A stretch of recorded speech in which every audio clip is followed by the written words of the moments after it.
Good evening, and welcome, everyone. The Town of Los Gatos Council meeting of March 19th, 2024 is now called to order. May we have a roll call, please? Councilmember Risto? Here. Councilmember Rennie? Here. Councilmember Moore? Here.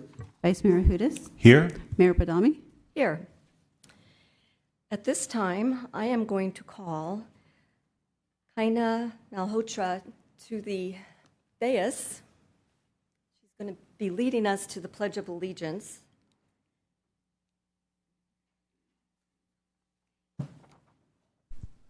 But before we do that, I want to talk a little bit about Kaina. She's a sixth grader at Fisher Middle School. Her favorite subject is social studies. Her favorite activities are orchestra, archery, volleyball, and art. For community service, she volunteers at JW House, and she does card making for SourceWise. So, Kaina, if you could please lead us in the Pledge of Allegiance, and I'm going to hand this over to you.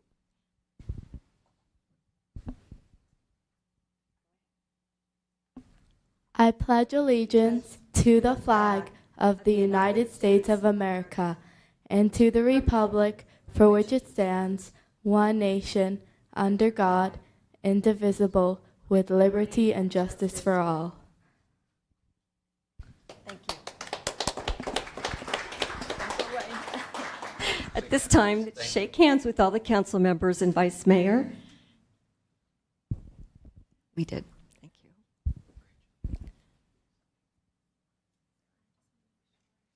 And if we could give one more round of applause before she leaves. That's for you. Thank you so much. All right.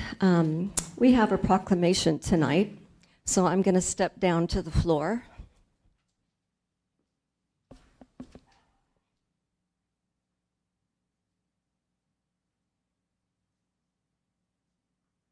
March is American Red Cross Month, and I believe we have Jim Yoke in the audience. If you could come join me.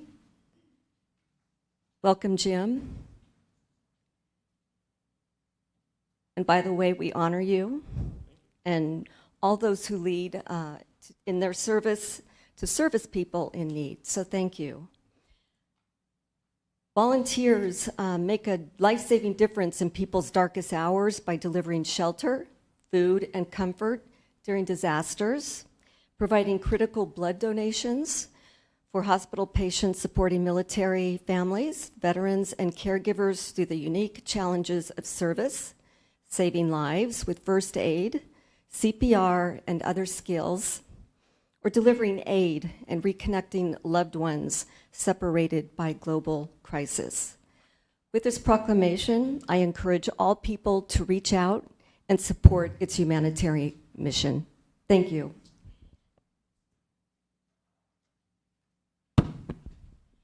There you go. If we could have a round of applause for Jim.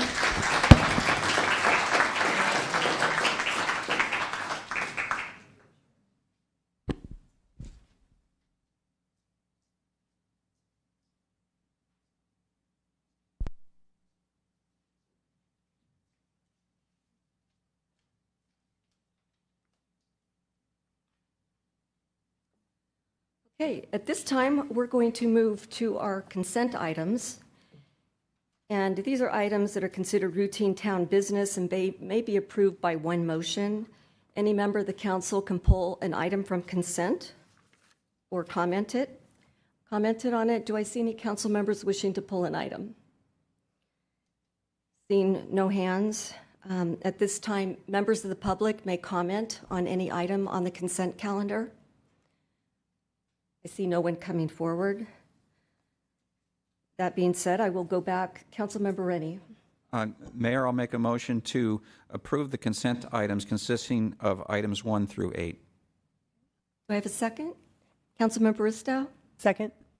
Okay, I will call the question. All in favor? Aye. Passes unanimously. Our next order of business is verbal communications, and this is an opportunity for members of the public to speak on an item that is not on the agenda. Looking for speaker cards or hands on Zoom. Speaker card for John Shepherdson. Please come forward. You have 3 minutes. All right. I have PowerPoint.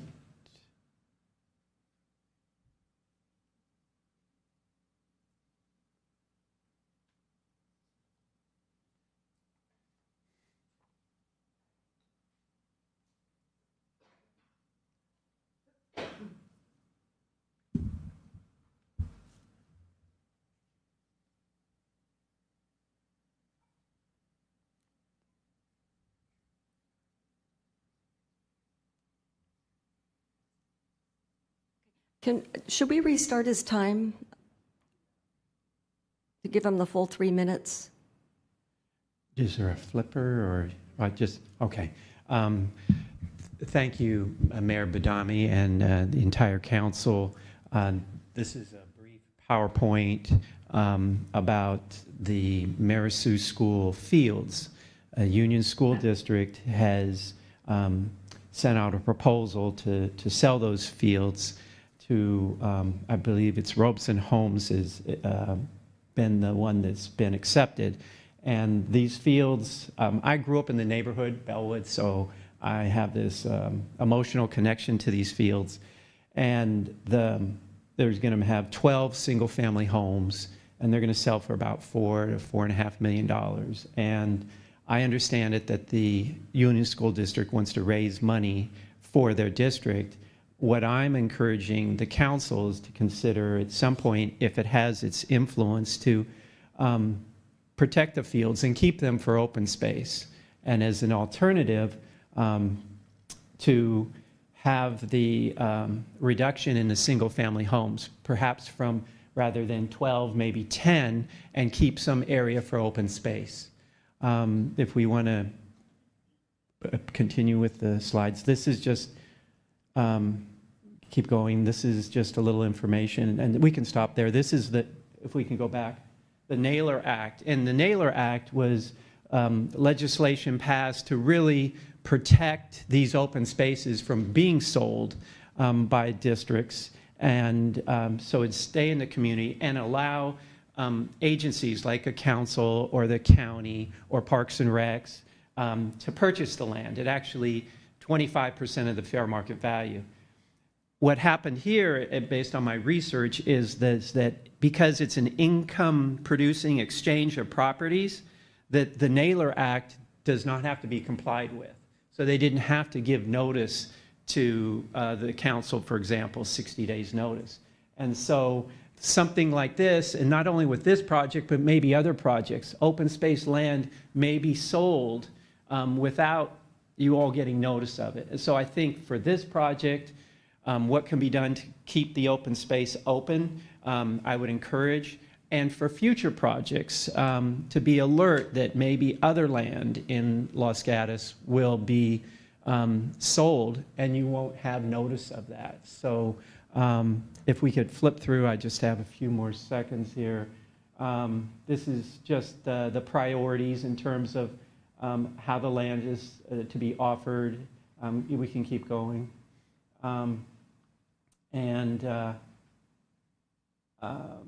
Keep going. Okay, I'm done, but this is, the original proposal was 35 units, and now it's down to 12 single-family units. Thank you. Any questions for Mr. Shepherdson? Stay put. Vice Mayor Hudes? Yeah, so it sounds like your proposal is that the town purchase some portion, all or some portion of this for fields, is that correct? Well, my proposal would be for the town to exercise its responsibility to the community to see that this open space is properly considered, and options considered by the town, either the town purchase part of it or all of it, or partner with other agencies to keep it as open space. So if I could come back, if one of the options is for the town or other agencies to purchase all of it, so we'd have to understand what's the fair market value of that. You say that there will be 12 homes at $4 million apiece, less construction cost, probably somewhere in the neighborhood of $30 million, something like that. Would you think that might be a rough estimate of what the fair market value would be? My understanding from the developer when he spoke at Bellwood Cabana Club was that the 12 units would sell at $4 to $4.5 million. That's the selling price. The purchase price that's put on this income-producing exchange is about $11.5 million. So that's perhaps the fair market value of the property at around, as I understand it, about $11.5 million. And so if someone were to buy all of it, you're thinking it would, I'm surprised it's that low, but considering the value of the development, but you're saying that that would be what would be looked at, and if either the town or another agency were to purchase part of it, would that be 25% of that? And so would that be, roughly $3 million or $3 million plus? Well, if the Naylor Act applied, then just very briefly, then it would be the purchase price would be no more than 25% of the fair market value, so roughly $3 million. However, apparently the Naylor Act doesn't apply. So if that's the case, then the fair market value to purchase that entire plot of land would be about $11.5 million. So if the town then wanted to partner with other agencies to purchase 25% of it or 50%, then it would be, I would understand it, that proportion of the fair market value. Okay, thank you. Thank you.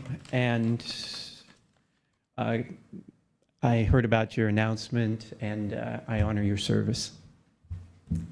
Any further questions for Mr. Shepherdson? Seeing none. Councilmember Estow.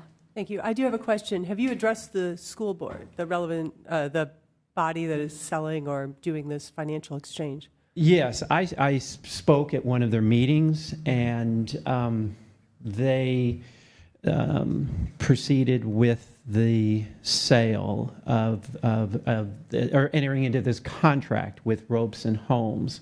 And they indicated that there's still some other hurdles that have to be addressed, as I understand it, including involving the town council. I don't know all of the nuts and bolts of that, but I did speak before them. They did vote, and they did approve the Robeson proposal. Okay, thank you. All right, thank you. Thank you. Would anybody like to come forward with a speaker card and talk to us about an item that is not on the agenda for verbal communications? Seeing no one come forward, do we have any hands on Zoom? There are no hands raised on Zoom. Okay, last chance. I will close verbal communications and move on to other business, which is item number 9, adopting a resolution suspending resolutions regarding the transportation impact fee. And for that, I will look to our town attorney for her report. Thank you, Mayor. Gabrielle Whelan, town attorney. I originally recommended placing this item on the agenda for this evening because the town does have a new transportation impact fee that was adopted by resolution January 16th and took effect March 15th.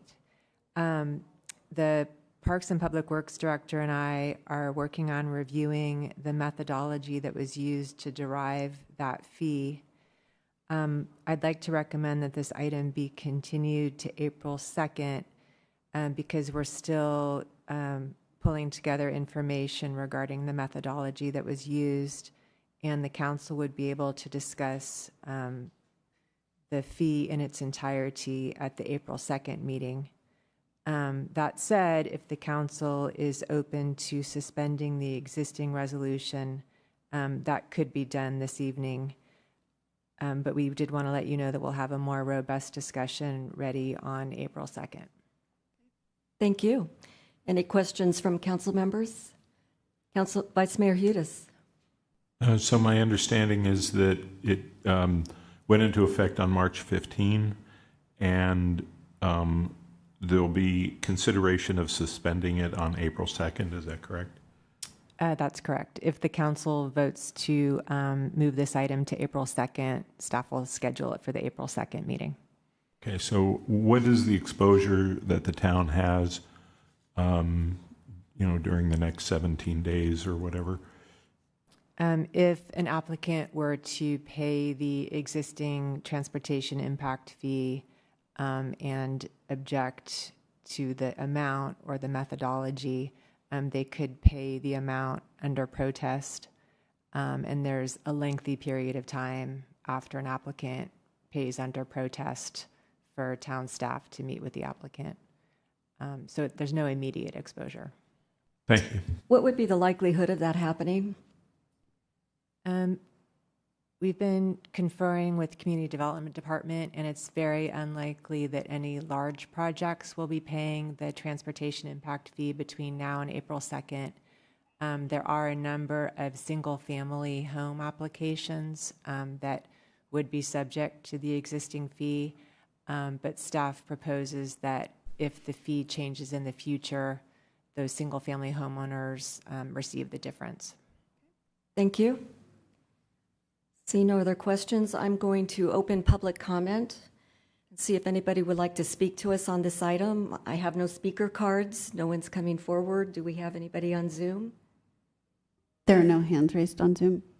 All right, I am going to close public comment and look to my council members for comments or a motion. Vice Mayor. Question for staff. We've received some correspondence from Mr. Keown on this. Are those things you want to address tonight, or are those things that you would prefer to address on April 2nd? I recommend addressing them on April 2nd so that the information can be considered as a whole. Will the public have access to all the information? There'll be attorney-client privilege information that won't be provided to the public, but there will be a public staff report that will be provided to the public. Thank you. Any further comments? Councilmember Bristow. Thank you. I think given that there's more information to be gathered and we can have a better discussion on April 2nd with the recommendation to continue it, I would prefer to do that instead of taking action tonight and then having a further discussion. So there may be more discussion, but I move to continue this item to April 2nd. Vice Mayor? Second. Right, any comments? I'll call the question. All in favor? Aye. Passes unanimously.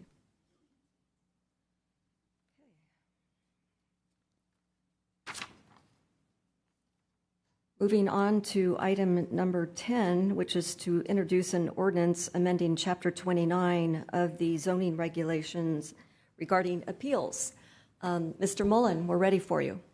Thank you, Mayor, and good evening. On January 16th, 2024, the council provided direction to staff to prepare amendments to the Historic Preservation Committee ordinance and enabling resolution, providing that the HPC is advisory in nature to address the challenges that can arise when a decision by the HPC is appealed to the Planning Commission. The role of the HPC is defined in the town code as an advisory body. However, the code currently provides that the HPC renders decisions regarding some residential and commercial exterior alterations, and by practice makes determinations on requests to remove pre-1941 properties from the historic resources inventory. The town code provides that these decisions and determinations are appealable to the Planning Commission, and such appeals are rare, and in 2023, there were only 2 appeals of HPC decisions to the Planning Commission.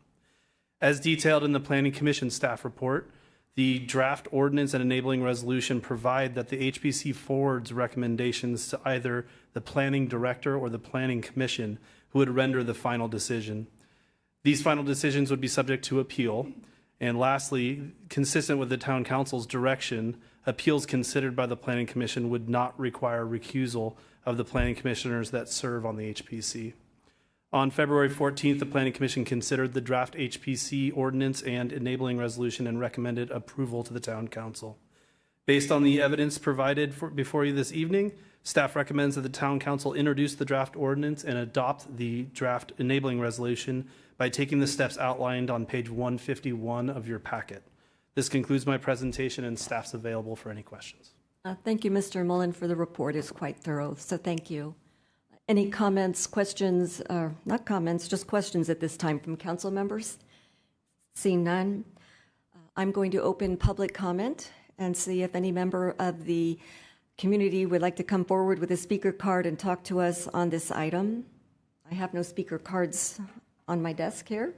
No one's coming forward. Any hands on Zoom? There are no hands raised on Zoom. Okay, thank you. I am going to close public comment and go back to my council members for comments or a motion. Vice Mayor Hudes.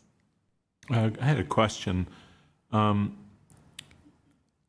the report that you just gave, you said that some matters go to the Community Development Director and some go to the Planning Commission. Is that changing in any way with this? Thank you for that question. What would change with this are that the minor exterior alterations to commercial and residential structures, those recommendations would be forwarded to the Planning Director. Currently, those decisions are rendered by the HPC, and similarly, the determinations of removal from the inventory would be forwarded to the Planning Director. The other assignments of duties and roles in the code would remain the same. Okay, I have a comment about that, and that I think the citizen-led commission really needs to be involved in the decision to remove from inventory. That's one of the weightiest decisions that the Historic Preservation Committee makes. And just to get clarity, in this change that's proposed, that would no longer be a citizen commission that makes that decision. It would be made by the director. Is that correct? Thank you for that question. That's correct. The director would receive the recommendation of the Historic Preservation Committee and render the ultimate decision. Okay, thank you. Councilmember Bristow. Thank you. Yeah, I had similar thoughts, although it sounds to me like the difference in the process would be that that the Historic Preservation Committee in the past would hear something, make a decision, and then that was appealable to the Planning Commission. The difference here is that they would not be able to make a final decision, but they would make a recommendation, and in some circumstances, which would be in a public meeting and a public hearing, but the difference would be they wouldn't make the decision, they'd make the recommendation, and then the planning director would make the decision based on that, and in either case, it would still be appealable. Is that correct? Thank you for that question. Yes, that's correct. Okay, so there still is the opportunity for the public to participate, and essentially the planning commissioners are participating in the whole discussion. It's just they can't make a binding decision, and that would then allow them not to have to be recused if it's appealed to the Planning Commission, correct? That's correct, and I'm not sure if the town attorney wanted to add anything to that. Yes, the reason these amendments came about is there are members of the Historic Preservation Committee that also serve on the Planning Commission, and it was set up so that decisions of the Historic Preservation Committee were appealable to the Planning Commission. And so a few members were hearing appeals on decisions that they had made. Thank you. Any further comments? Councilmember Rennie, followed by the Vice Mayor. One question, and maybe this is a difficult question, but for the planning director, I think the concern Councilmember Hudes was alluding to was you've got a commission that can't really make a decision, but if they're making a strong recommendation to the planning director, isn't it likely the planning director will follow that recommendation? Thank you for the question, Councilmember Joel Paulson, Community Development Director. That's correct. Typically, when we receive a recommendation and they do recommendations on other topics, we typically, absent some other information, would follow their recommendation. And even if there was additional information, we probably would recommend they go back to the HPC to see if that modifies their recommendation. Any further comments? Vice Mayor? I just wanted to maybe add a little context. Having served on the Historic Preservation Commission, it was really an honor to do that. It was a lot of work. We typically would have at least one removal from inventory on every meeting. Some of them were warranted. Some of them were, absolutely unwarranted, and some of them were really borderline. And with the help of some mentorship by Len Pacheco, I went out on a number of site visits and looked at the details, because a lot of it is in the details. And the skill set of the Historic Preservation Committee had really advanced over time to be able to handle those things. And there are certainly at least two members that are on the Planning Commission. I was in favor of this whole idea because it seemed like there was a conflict of having the same person essentially have two bites at the apple on a project, once as a Historic Preservation Committee and then once on the Planning Commission. And I think that this approach relieves that, but I think it introduces a situation where one of the weightiest decisions of the Historic Preservation Committee is now being made by staff level. And as much as I think our current staff is terrific, I also think from a structural perspective, there's a reason why a citizen resident committee has weighed in on these, and it's been a very important part of their job and a very important part of the work, because it's very difficult. If something is removed from the inventory, it's never replaced. That part of our character of the town is gone. It's gone forever. And and today we don't even have requirements for a new application to come back to the Historic Preservation Committee. So it's one of the most important parts of what they do. And so I would be much more comfortable with that going to the Planning Commission, and the exterior, the other minor exterior, I think that would be okay to go to the community development director. But the removing from inventory, I don't think that would be protecting our historic heritage in town, that I think we still can do. And yes, it could be appealed. A decision of the community director could be appealed, but the question is, who knows about it? And then there's a burden of the filing an appeal, whereas the other, we're entrusting this important decision to a citizen and resident commission. So if there's other interest by other council members, I would be interested in exploring with staff whether it's possible to separate those two aspects that were determined. Councilmember Ristow? I have a huge amount of respect for the Historic Preservation Committee, and I think their role is critical in terms of maintaining and keeping alive our historic inventory. I think one of the things I don't disagree with anything Councilmember Hide said. What I'm not understanding, though, is that the way I understand it is the Historic Preservation Committee would meet in their regular public meeting, and just like now, hear something like the removal of a pre-1941 property, have a full meeting, and instead of making a final decision, would make the recommendation. So at that point, everybody following it, which is where they follow it at HPC, would know what that recommendation is.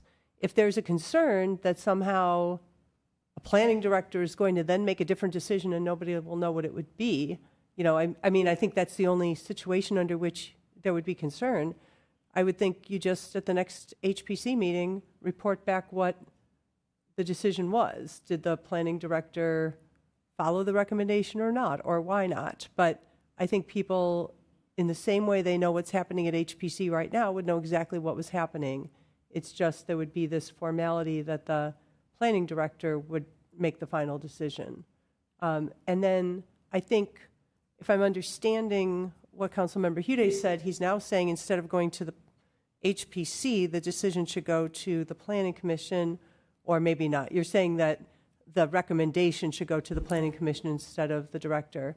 And then I'm just wondering what the burden is on the applicant, because then if they go to Planning Commission, I get a question to staff, does that incur additional cost if it has to go to Planning Commission regardless of an appeal, just by procedure?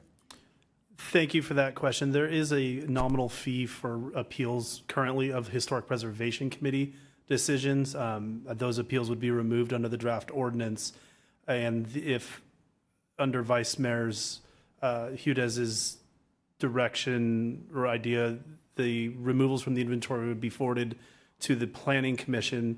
We would check with the Community Development Director, but there could be a supplemental fee to cover staff's time for the Planning Commission review. Okay, thank you. So it sounds like, through the mayor, it sounds like net, it would, every one of these requests to remove from inventory, if this alternative procedure were followed, would always incur extra costs to the applicant regardless of what the recommendation was by the Planning Commission, or by the HPC. Under the current fee schedule, that's correct. Okay, thank you. Vice Mayor. How much would the town propose to charge for the additional review? Thank you for that question. I believe the supplemental fee is around $3,500. Wow.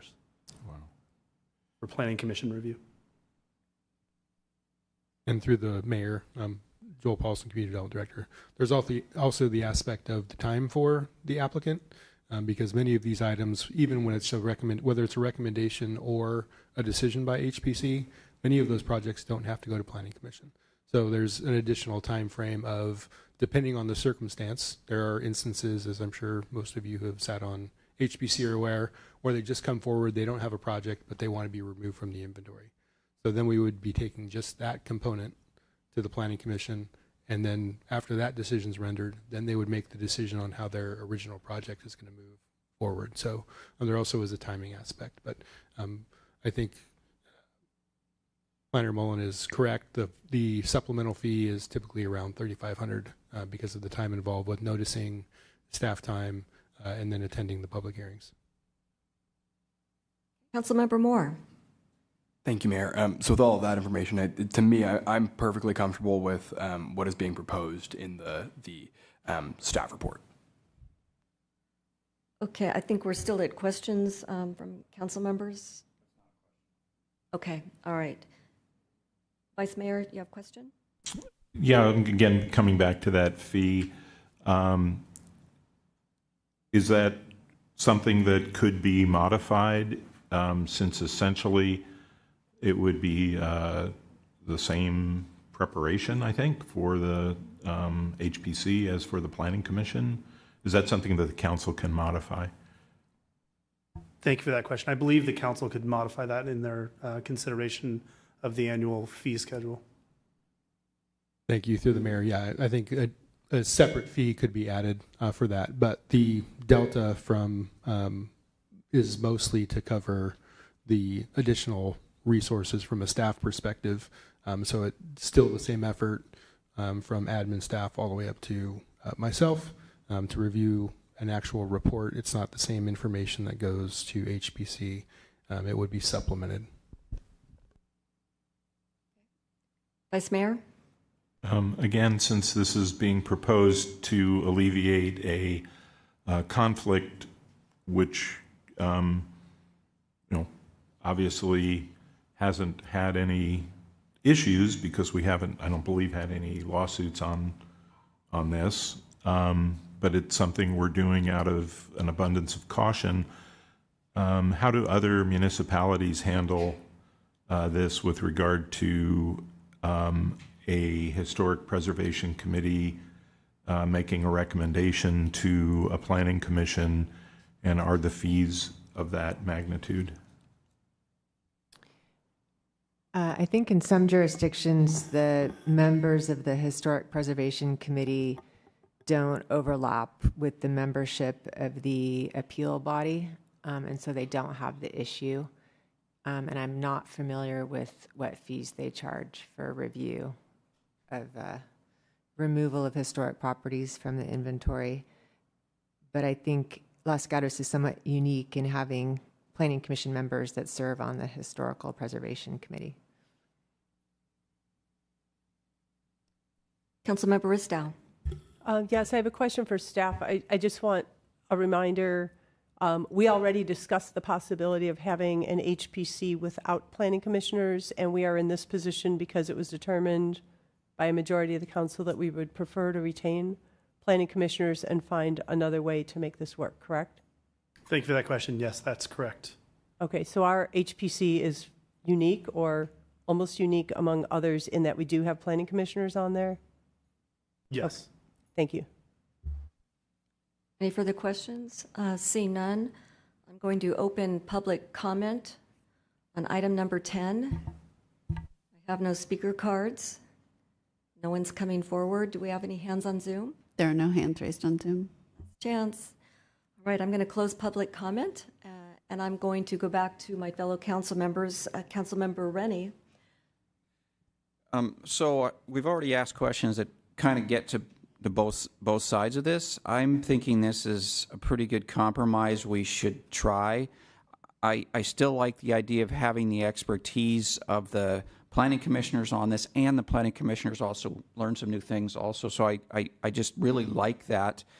I really don't like the idea of making people go to more meetings to get their projects through, to have to go to HPC, and then also the planning commission when they didn't. Feels like we're going the wrong way to me.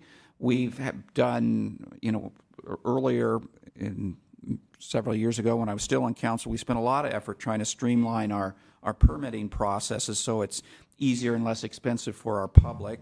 We've asked our town staff to be more efficient, and here we're asking them to do a second meeting, and then maybe we'll go not even let them get full cost recovery. So that seems to be going in the wrong direction also. So I can't see any really way to go other than this as a pretty good compromise. Mayor, I'll go ahead and make the motion if you'd like at this time. Yes, please. I'll read the title so the clerk doesn't have to do it. So I'll make a motion that we introduce an ordinance titled "An Ordinance of the Town of Los Gatos."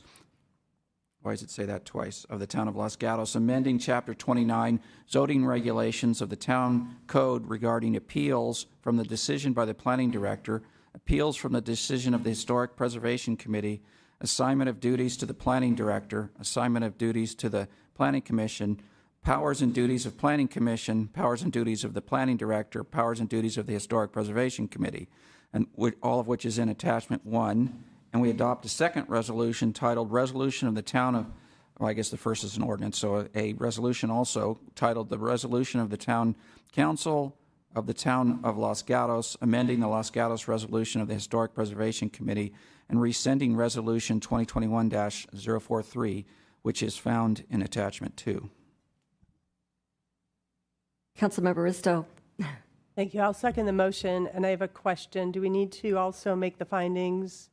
We had 2 other items that we were requested to do, make the findings the environmental impacts of the proposed amendments to the town code are not considered a project under Section 15378 of the California Environmental Quality Act, and make the required finding that the amendment to Chapter 29 of the Town Code in the draft ordinance are consistent with the general plan, Attachment 1, Section 11. Yes, thank you. Okay, so I second, and that's my friendly amendment to the maker of the motion. I accept that. Councilmember Moore, you had your hand up. Did you want to comment, or were you hoping to make It's just a second. Okay, all right. Vice Mayor. Yeah, I just wanted to comment. I won't be supporting the motion because I think the decision about removing a pre-1941 property from the inventory should be a citizen and resident led decision, and there's a big difference between a recommendation and a decision, and the applicants all know that, and they make a different kind of effort when a decision is at hand. I also am not convinced that we can't find a way to do it at a less costly and more streamlined manner than charging a full fee for essentially the same hearing. So I won't be supporting it. I really think that this town has a history of supporting its historic resources when powers were being taken from the residents years ago about development in our historic Almond Grove, and similar pushes to move decision-making to staff, and the town wisely created a whole set of historic preservation guidelines and ordinances that essentially put a lot of those decisions back in the hands of our residents, and thank goodness that we've that has happened, and we've saved that. So I cannot support this motion. I won't be supporting it either. I also served on the Historic Preservation Committee, and I'm alarmed at the loss of our pre-1940 homes. What it does is it impacts the character of our neighborhoods, and for that reason, I won't be supporting it. Any other? Vice Mayor, I'm sorry, Councilmember Risto, we're going to take a break soon, just so you know. Thank you. I agree that I think it was probably about 50 years ago when there was a lot of move toward maybe undermining our historic districts. And given that we created historic districts, that we have a historic preservation committee, that is a value in our community, that we will have a citizen-led and planning commission members hearing these items, making the recommendations, and I have full faith that our staff understands these recommendations. I think that we will continue to protect the projects that we do. We also continue to have pre-1941 requests for removal that are granted by our Historic Preservation Committee. So, you know, as that goes, you know, some of the things just change. But I think overall, the integrity of the HPC is retained while we comply with making sure we don't have conflicts. So for that reason, I'm supporting the motion. Okay, I'd just like to comment that my decision is no reflection on our planning department and our director of community development, because I hold him high regard and high respect, and I value his decision. So it's not a reflection of that. Okay, I am going to call the question. All in favor? Aye. Opposed? No? No. Motion passes 3-2 with the mayor and vice mayor opposed. All right, I think number 11 will be fairly quick before we take a break. So we're going to move to item number 11. And I see our planner ready to provide us with a staff report. Thank you, Council, for having me here tonight. I'm Rena Chislett, I'm the Environmental Programs Specialist, and I'm here to introduce an ordinance amending 3 ordinances changes as noted in the memo. To provide a little background, in September 2016, Governor Jerry Brown signed into law Senate Bill 1383 with regulations finalized in November of 2020. The purpose of this bill is to establish methane emission reduction targets in a statewide effort to reduce emissions of short-lived climate pollutants. While SB 1383 addresses a number of issues related to organics recycling, it also requires jurisdictions to have a mechanism to enforce 65% recovery of construction and demolition debris. All projects that require a local construction permit must divert at least 65% of their construction and demolition debris away from landfills. West Valley Solid Waste Management Authority is implementing a system to help comply with the construction and demolition disposal requirements for the town of Los Gatos, And as part of this process, staff noticed that town code sections addressing administrative citations and noise limits for collection vehicles needed to be updated as well. Town staff worked closely with the authority to develop the proposed updates to the town code. These updates meet SB 1383 requirements, correct inaccuracies around enforcement, and removed redundancies. So staff at this time recommends that Town Council proceed with the introduction of this ordinance. Thank you, Ms. Chislett. A question from Councilmember Rennie. Thank you. My question will be for Planning Department. Will there be any materials to assist our users in knowing how to properly follow these rules, which haulers to use, and what they're supposed to do, basically? Because this is mostly about putting in place punishing people. I want to make sure that people are aware before they get punished. I'm actually going to take that question. Nicole Burnham, Director of Parks and Public Works. Marina and my team have worked very closely with the planning team and the building team. The short answer to your question is yes. I mean, that educational piece is incredibly important, and people will be told what they need to do to comply, and we will try to help them in every way we can. Thank you. Councilmember Moore. Thank you, Mayor. This is a question about SB 1383 implementation in general. I think SB 1383 is one of the maybe least talked about and most important climate emissions things that we're doing as a state right now. I think it's super ambitious, super exciting. I'm curious how, from a staff perspective, how 1383 implementation is going generally, because I know the targets were really ambitious. By next year, we're supposed to get to 75% diversion, which from my understanding, we're not necessarily going to hit. I don't know where Los Gatos is, but the state in general. And so I'm curious how our retailers and also residents have responded to 1383 and how we're doing in general. So the West Valley Solid Waste Management Authority has been really good on keeping us up to date on those processes. I'm not sure exactly the percentage we're at right now. I know we're currently looking at those performance measures. At this time, we are rolling out enforcement, which we worked closely with town staff, as well as with the board in getting direction on how to proceed forward with that citation process.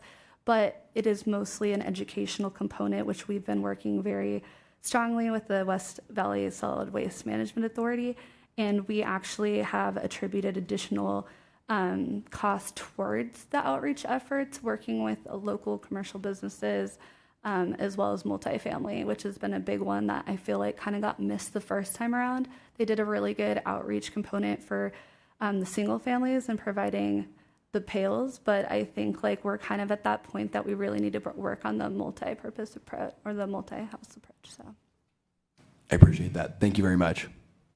Further questions? Vice Mayor. There's a lot of new text that's coming into this. Looks like it's starting on page 6 of 42, and it goes on, which is page 205 of the staff report, and it goes on page 7, page 8, page 9, page 10, page 11. How much of this is directly from state law? Are we just repeating state law in our ordinance, or are there some differences or nuances that we're implementing? I think a lot of that new text is because the definitions used to be at the end of the ordinance, and so we moved them from the end and put them at the beginning, since that's where people will usually look for them. yes, and to add on to what Gabrielle was saying, a lot of that was fixing those redundancies where the definitions were mentioned in certain chapters and kind of bringing them to the front. There was also some outdated terminology that CalRecycle no longer uses, so we updated that. Most of the language in the ordinance is completely from CalRecycle SB 1383 requirements. The only really new language was in regards to the new non-exclusive hauler process that we advocated going away from an exclusive hauler process. So that language was made by the executive director in the West Valley Solid Waste Management Authority, but in compliance with the SB 1383 requirements. Vice Mayor? Just to follow up, where we are just reflecting the language of state law, do we really need and want to do that, or should we just refer to state law? I think one goal with this is for the town to be able to issue administrative citations or compliance orders if people are out of compliance. And so the town is authorized to enforce the town code, but not the state law organic waste provisions. And so anything that the town is looking to enforce is included in the proposed ordinance. Thank you. At this time, I'm going to open public comment. I have no speaker cards. I have no one coming forward. Are there hands on Zoom? There are no hands raised on Zoom. All right, I'm going to close public comment and go back to my council members for comments or a possible motion. Councilmember Moore? Thank you, Mayor. I have one more question and then a comment. Has staff worked with the Chamber of Commerce on the business side of this, the retailer side? Yes, we have. I've actually worked with Catherine Summers, and we were getting ready to set up a presentation. That's still in the works. We're just waiting for them to let us know a good availability for them to do outreach. Councilmember Moore?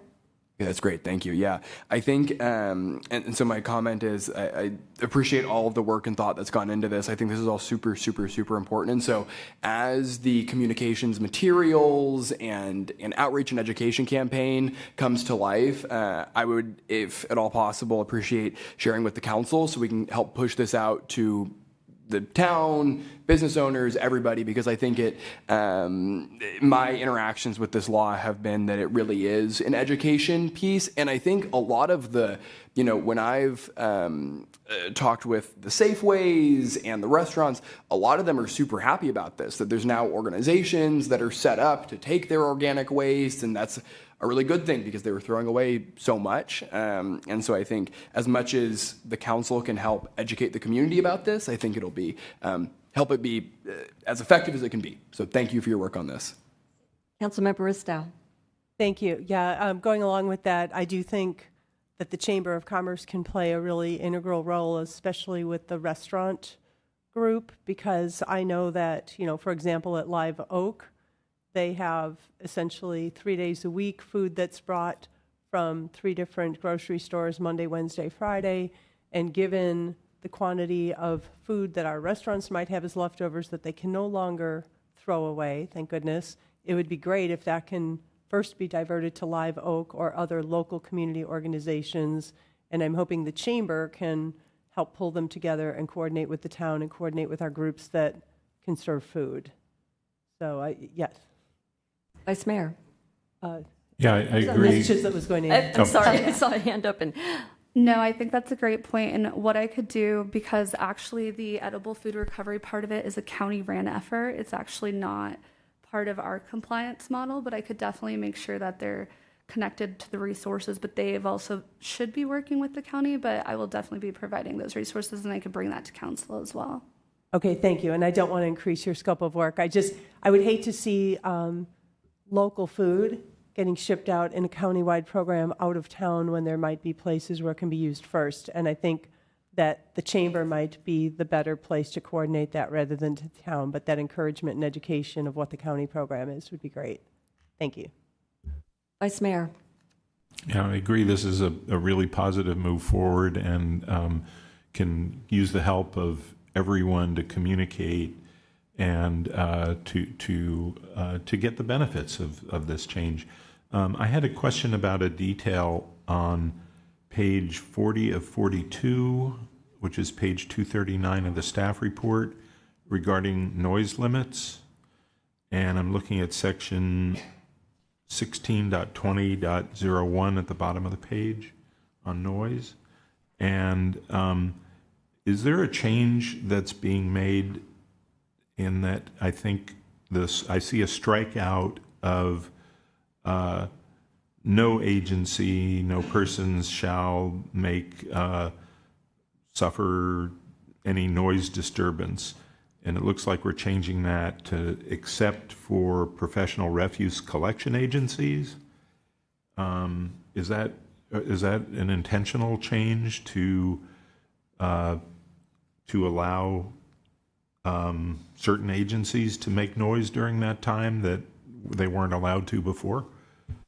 I can answer that. There used to be, as you noted, an exception at the end of that section that said any other professional it said there are noise rules that apply, and then it said exception, any other professional refuse collection company acting as an agent to the town shall be exempt from these provisions.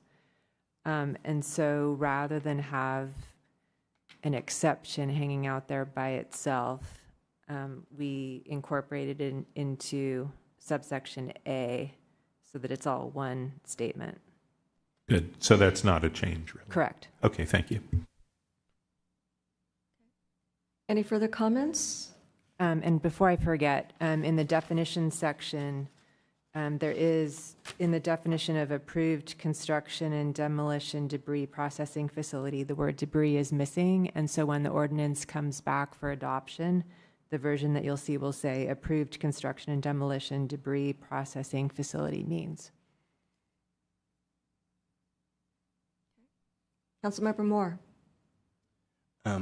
Seems like there's no other comments, so I'll move to introduce an ordinance titled "An Ordinance of the Town Council of the Town of Los Gatos, amending Chapter 1, Article 3, Administrative Citations, Chapter 11, Garbage, Refuse, and Weeds, and Chapter 16, Noise of the Town Code." We did do public comment. Okay, Vice Mayor? Can Sorry? Second. Okay, all right. Any further comments? Seeing none, I'm going to call the question. All in favor? Aye. Passes unanimously. We are going to take a 10-minute break. If we could return at 10 after 9. 10 after 8.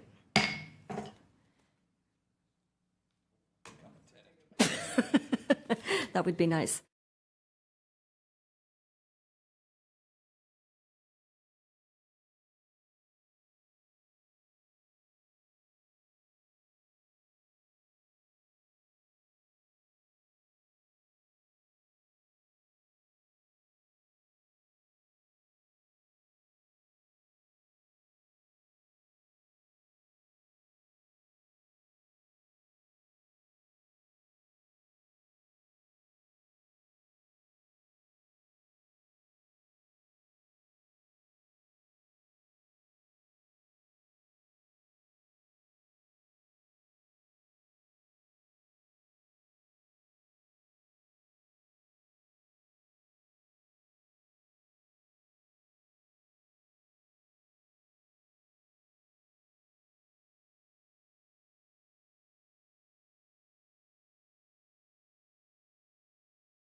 12, which is introducing another ordinance, but I will leave it up to Mr. Mullen to describe it to us. Thank you again, Mayor, and good evening. Before you tonight is an ordinance to rezone the 10 properties located on Downing Oak Court from C1 neighborhood commercial to RD residential duplex. Downing Oak Court is located on the west side of Union Avenue, adjacent to the Downing Oak Shopping Center. 4 of the 10 properties are developed with duplexes, and the remaining 6 are developed with multifamily residences, ranging from 4 to 6 units. The current C1 zoning is not consistent with the property's 2020 general plan designation of medium-density residential, nor is it consistent with the current residential land use, and all properties are now considered legal nonconforming. Your staff report provides a timeline tracing how the current zoning came to be on the properties.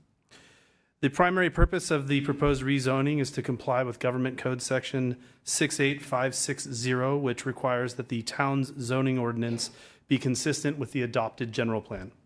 The proposed RD zoning would be consistent with the existing land use designation and would not require an amendment to the general plan. The RD zoning would allow the 4 properties developed with duplexes to become conforming, while the remaining 6 would remain legal nonconforming. The zone change would not result in additional burden on the property owners relative to the nonconforming status of the structures, and would clear the way for accessory residential uses, including ADUs. On February 14th of this year, the Planning Commission considered the proposed rezoning and forwarded a recommendation of approval to the Town Council. The Planning Commission also recommended future consideration of an amendment to the general plan land use designation to allow high-density residential on the subject properties. Based on the evidence before you this evening, staff recommends that the Town Council introduce the draft ordinance rezoning the properties on Downing Oak Court from C1 to RD by taking the steps outlined on page 280 of your packet. This concludes my presentation, and staff's available for any questions. Thank you, Mr. Mullen. Looking to council members for questions. See none. I'm going to open public comment. I have no speaker cards on this item. Do we have any hands on Zoom? There are no hands raised on Zoom. Okay. Ms. Quintana, did you want to come and speak?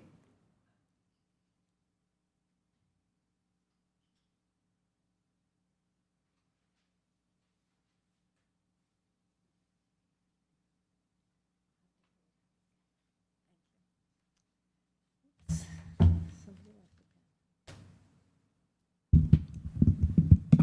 if I can get this down without making it break. Good evening. Yeah, I would like to make a comment on this. Oh, shoot, wait a minute. I need to put some things on the monitor.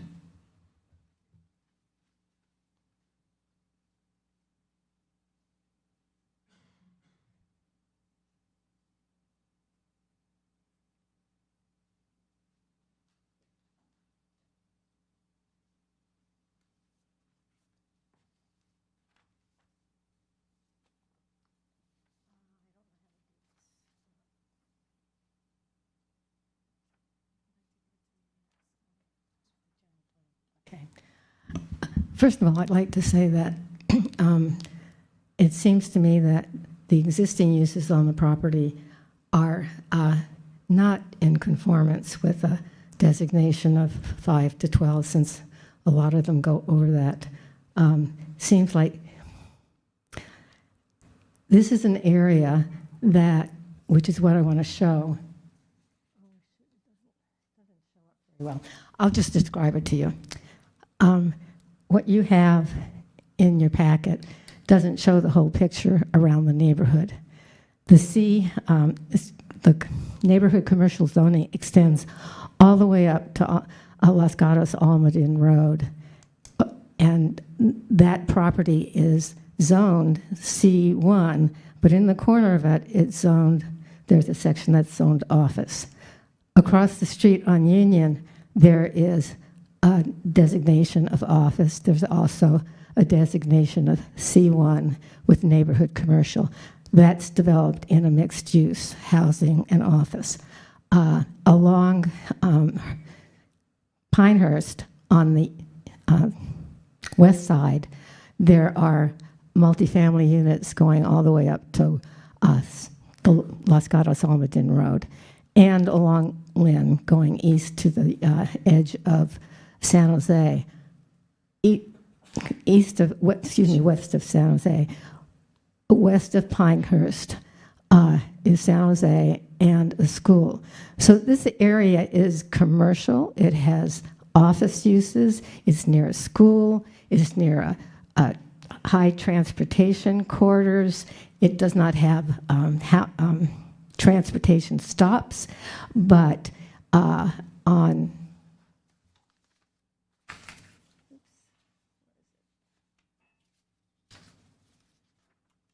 I guess I didn't bring it. In the AFFH analysis, there is a figure that is the combined transportation impacts. And when you look at that figure, the values for that area match or exceed the values for some of the areas that have been designated in the site inventory. So can I sum up?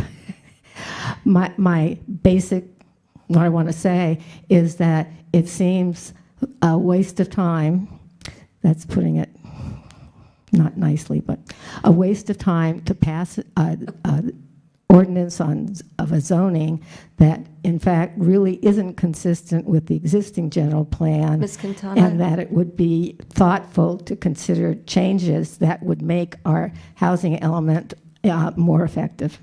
Okay.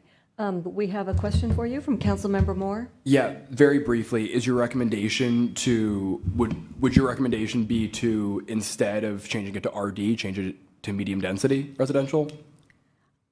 It's the same. The densities are the same. I mean, RD is 5 to 12. Medium density is 5 to 12. The wording in the zoning code, by the way, is not consistent with our zoning maps or how we actually implement it. We still have a discrepancy between a zoning change and general plan change that was made back in 200, and that isn't reflected in the zoning code language. Okay, thank you. Councilmember Rennie?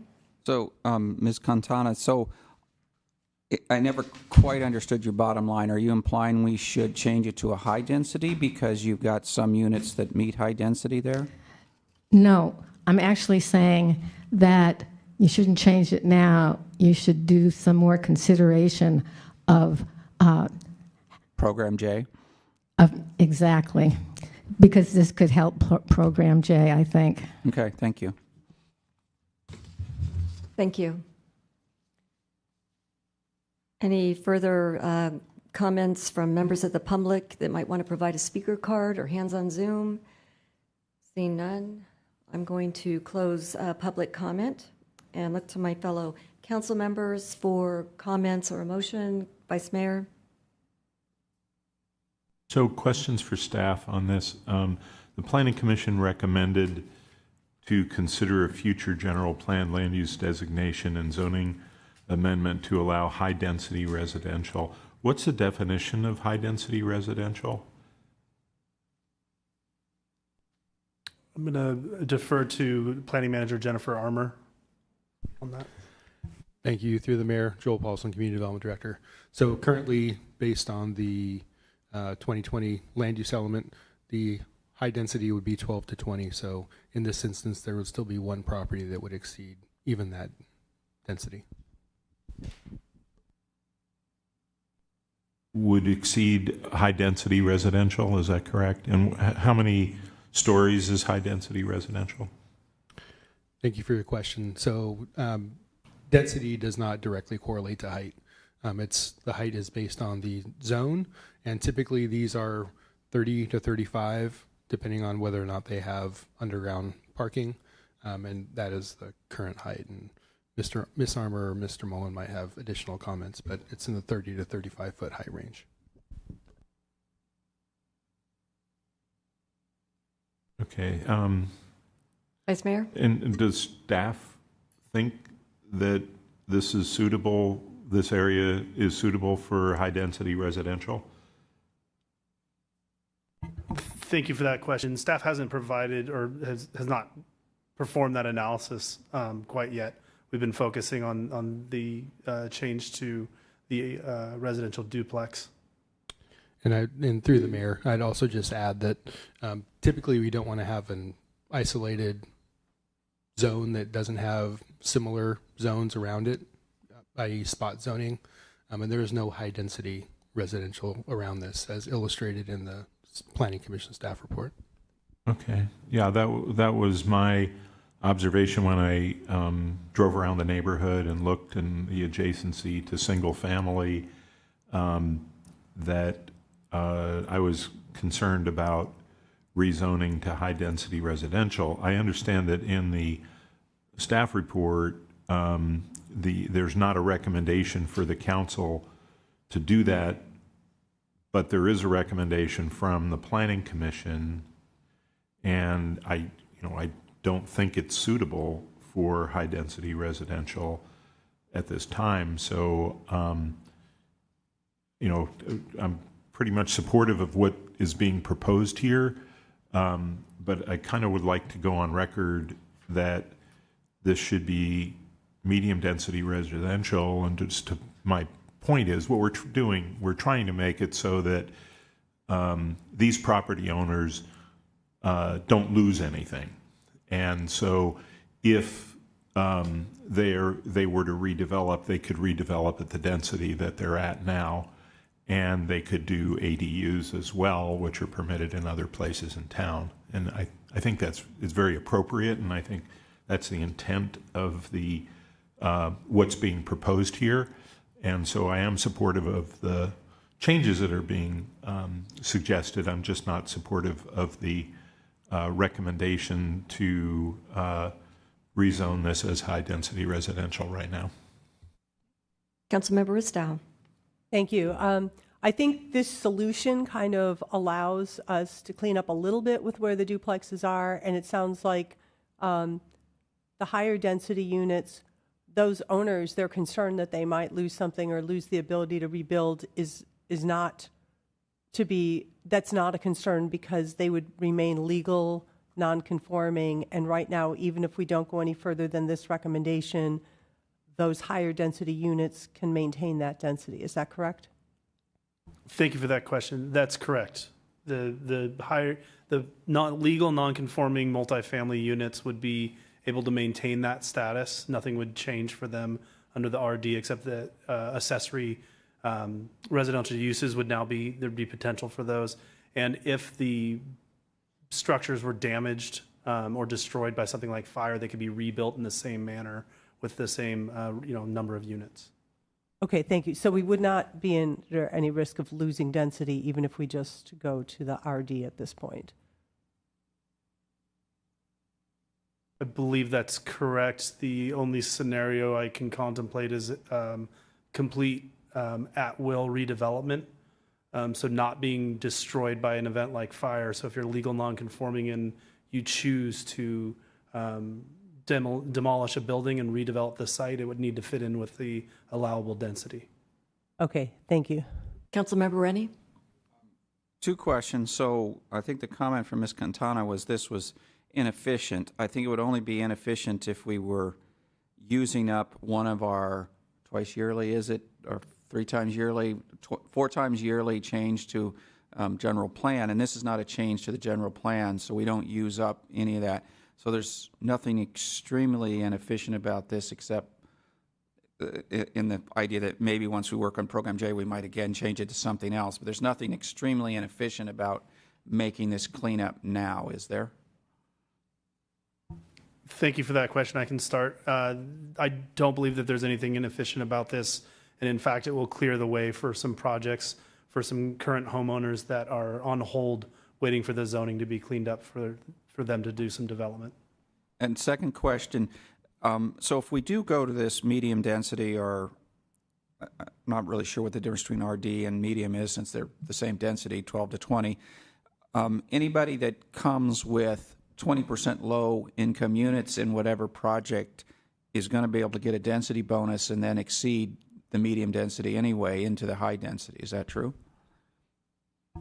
Thank you for that question. I believe that would be there would be a potential for that. Yes. So we aren't precluding being able to do high density, even on the property that is high density now, as long as they provided enough low-income units, they would be able to rebuild their high-density unit effectively.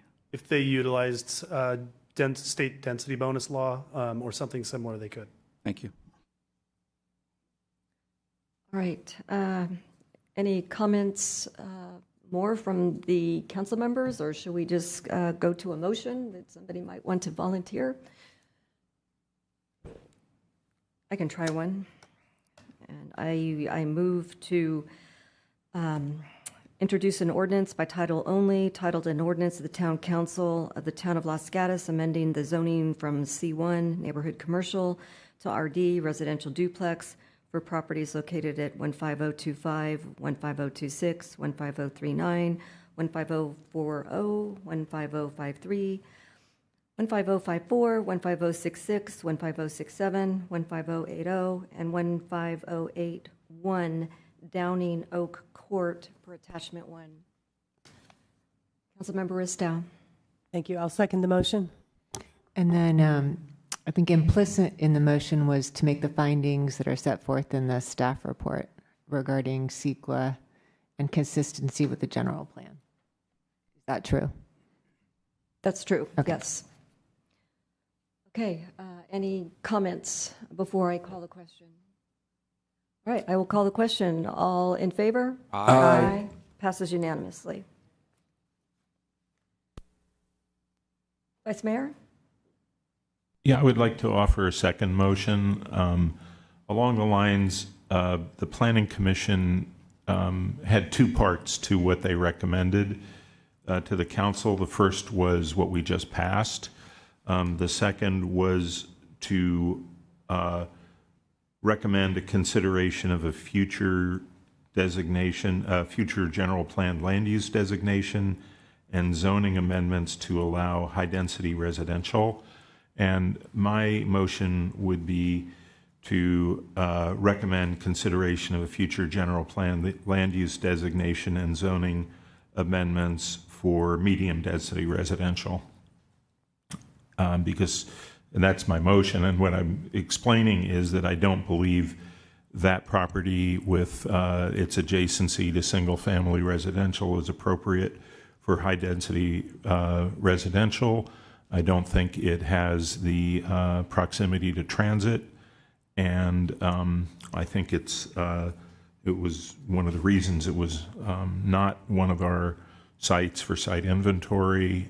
So while the Planning Commission is a recommendation that stands as it goes into the next general plan process, I wanted to offer an alternative to that, which is that it remain medium-density residential. All right, I'll second that motion.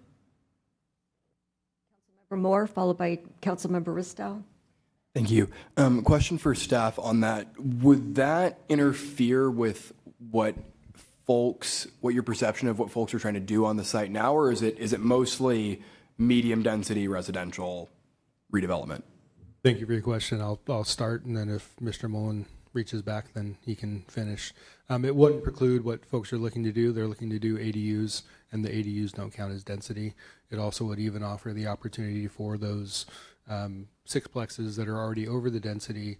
They get up to 25% of the number of units as ADUs, which also don't count towards density. Okay, thank you. Councilmember Ristow. Thank you. I guess I'm seeing this as premature because until we start working on program J and AY and we start looking very specifically at neighborhoods where we want to make changes or look at density, I'm not sure I want to just, because it's in front of us tonight, make a one-off decision. So I will probably not support the motion, not because I don't believe in it, but because I think it's unnecessary and I don't want to tie our hands when we start having bigger discussions about more parts of the town. Vice Mayor? Yeah, through the mayor, I just wanted to comment that I don't believe that J or AY contemplates high density residential anywhere. It's not about that. It's about medium, and this is about keeping this area as medium density residential, not single family, nothing to do with J or AY. Councilmember Istow. Question for staff. If we don't make any action whatsoever, does anything change right now? Thank you for your question. No, nothing changes. And, obviously this council, future councils, whenever those discussions are had, could provide additional direction to staff. Okay, thank you. And then I guess a follow-on is, so this motion would not impact the legal non-conforming units, is that correct? That's correct. And another question, would this motion preclude somebody from coming in if they invoke state density bonus to go to higher density? It would not, under the provisions of state density bonus law, if they qualify. Okay. So I guess what I'm trying to figure out is what this motion does achieve. What materially would change with this motion versus doing nothing at the moment? Maybe that's a philosophical question. Okay, thank you. Okay, so I have a motion and a second. I'm going to call the question. All in favor? Aye. Opposed? No. No. Motion fails. No. You voted for. Okay, I'm sorry. Motion passes 3-2 with Councilmember Ristow and Councilmember Hudes opposed. No. What? I'm sorry. Councilmember Rennie opposed and Councilmember Ristow opposed. I'm not used to this kind of vote. So anyway, there we go. Any further comments or any alternative motions or second motions from anybody? Seeing none. Okay, we are moving on to item number 13, to approve legislative priorities. Ms. Nomura, we welcome your staff report. Thank you. Good evening, Honorable Mayor and Council members. Katie Nomura, Assistant Town Manager. Back in September of last year, Council amended the legislative policy to include an annual review of legislative priorities so that the Council can set what those are. Once priorities are set, I've split them into what I'm calling active priorities, and these are bills that will be actively monitored and acted upon by staff. I recommend no more than 3 to 5 of these priorities just due to staff bandwidth. And then I also included a number of passive priorities, which they're useful to have on the list because if a urgent need does arise and there is staff bandwidth, if it's in alignment with your adopted legislative priorities, we can take swift and nimble action without coming to the full council, waiting for a council meeting. It does, the policy authorizes us to take action on that. And so if you'll notice, the 2 active priorities that we have recommended are opposing the California Business Roundtable measure, which the town had sent an opposition letter to last year. I can go into more detail, but it basically has more requirements for tax measures and things and of that nature. And so there could be implications for the town. And we also recommend support for AB 3109, which is related to theft.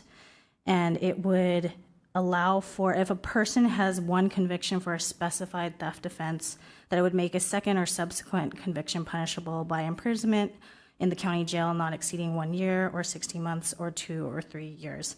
So it's basically increasing what can be done to address theft. The passive priorities that I've listed are the same that you had from your already adopted list that you looked at last year. And I am available for any questions.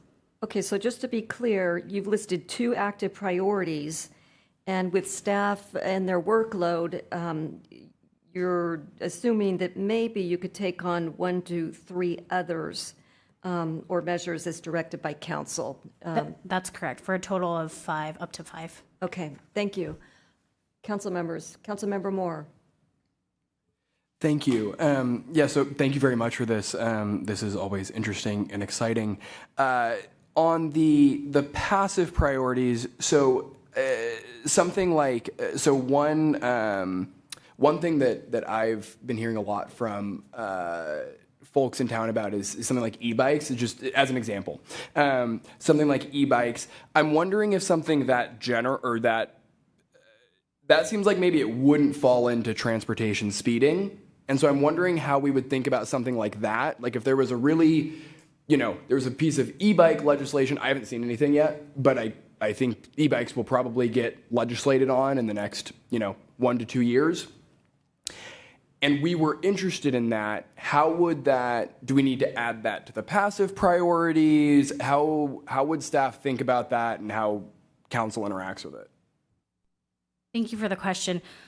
Since it doesn't have you don't have a specific bill to monitor in mind, I would recommend that be a passive priority.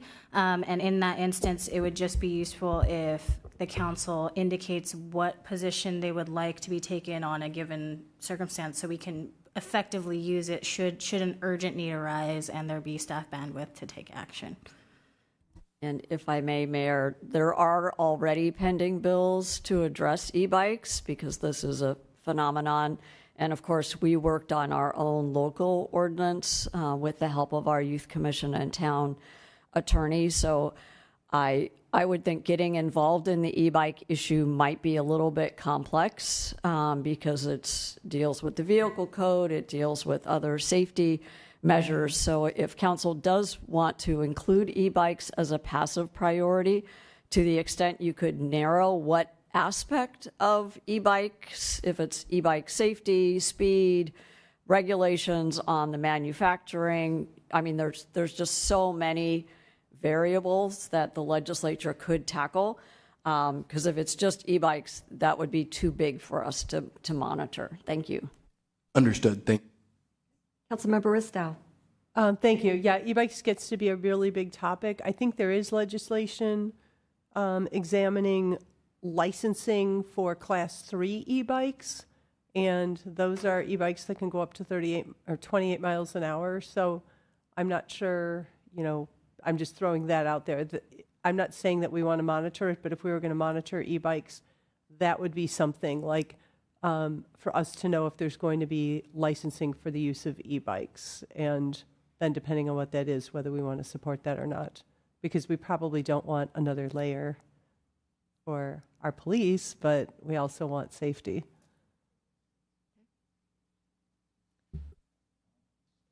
All right, no further questions from council members. I will open public comment.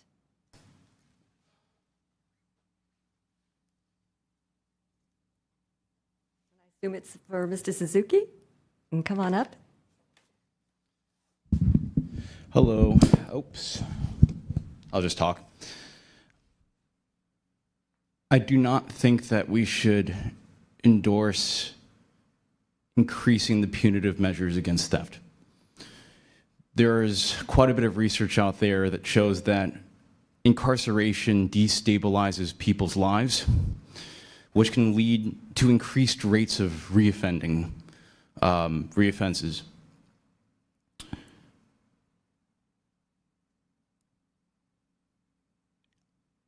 The United States has one of the highest concentrations of imprisonment in the world across industrialized countries, and there has to be a real substantial effort to address the fundamental causes of crime. And it's not that individuals in the United States just commit more crime or they just commit more theft because that's just the way we are. It's because there are underlying causes like poverty that are driving people to steal things. Now, there are some people who aren't like that. There are some people who are truly compulsive in a way that, and they do steal things. But a lot of people do steal out of desperation, and I don't think that we can endorse more punitive measures when the underlying root causes of that theft are not being addressed here. Thank you. Any questions for the speaker? Seeing none, thank you. Do we have any hands on Zoom? There are no hands raised on Zoom. Would anybody like to come forth with a speaker card? Seeing none, I'll close. Sir? Okay, you can come on up to the podium and announce your name. And you can fill out the speaker card afterwards. So, my name is Cameron Peters. I'm a local resident here. Past year, I've been trying to connect with the homeless community and help clean up the town, like some of the homeless areas, pick up. But just ran into an issue with the police department this week. I had finally gotten my stuff together and gotten my motorcycle fixed and stuff so I could get to work, which I've been out of for the majority of last year. And I lost. They just came and took it the same day I got it. I don't know what to do. I'm lost. I've been trying everything I can to try to be a contributing member of this town and try to uplift people around me. And I feel like I kind of got the short end of the stick there. So I don't know really what to do or who to really go to. I've talked to multiple members of the police department, and they all just kind of point the finger around in circles. So I'm here to just make my voice heard, and hopefully someone can point me in the right direction. Thank you. Okay, thank you. Do we have any further hands on Zoom? No? No one else coming forward? I'm going to close public comment. I'm going to look to my council members. Councilmember Rennie? So my thoughts, I'm okay with the two active priorities that we've put there. I like 4 and 5 also as potentially active. For the SB 9, I've been particularly irritated that they allow SB 9s in high fire zones with the idea that all you have to do is a little bit of home hardening. That really doesn't solve the problem of a high fire zone. It reduces the probability that a house might burn some limited amount, the reduction to some limited amount.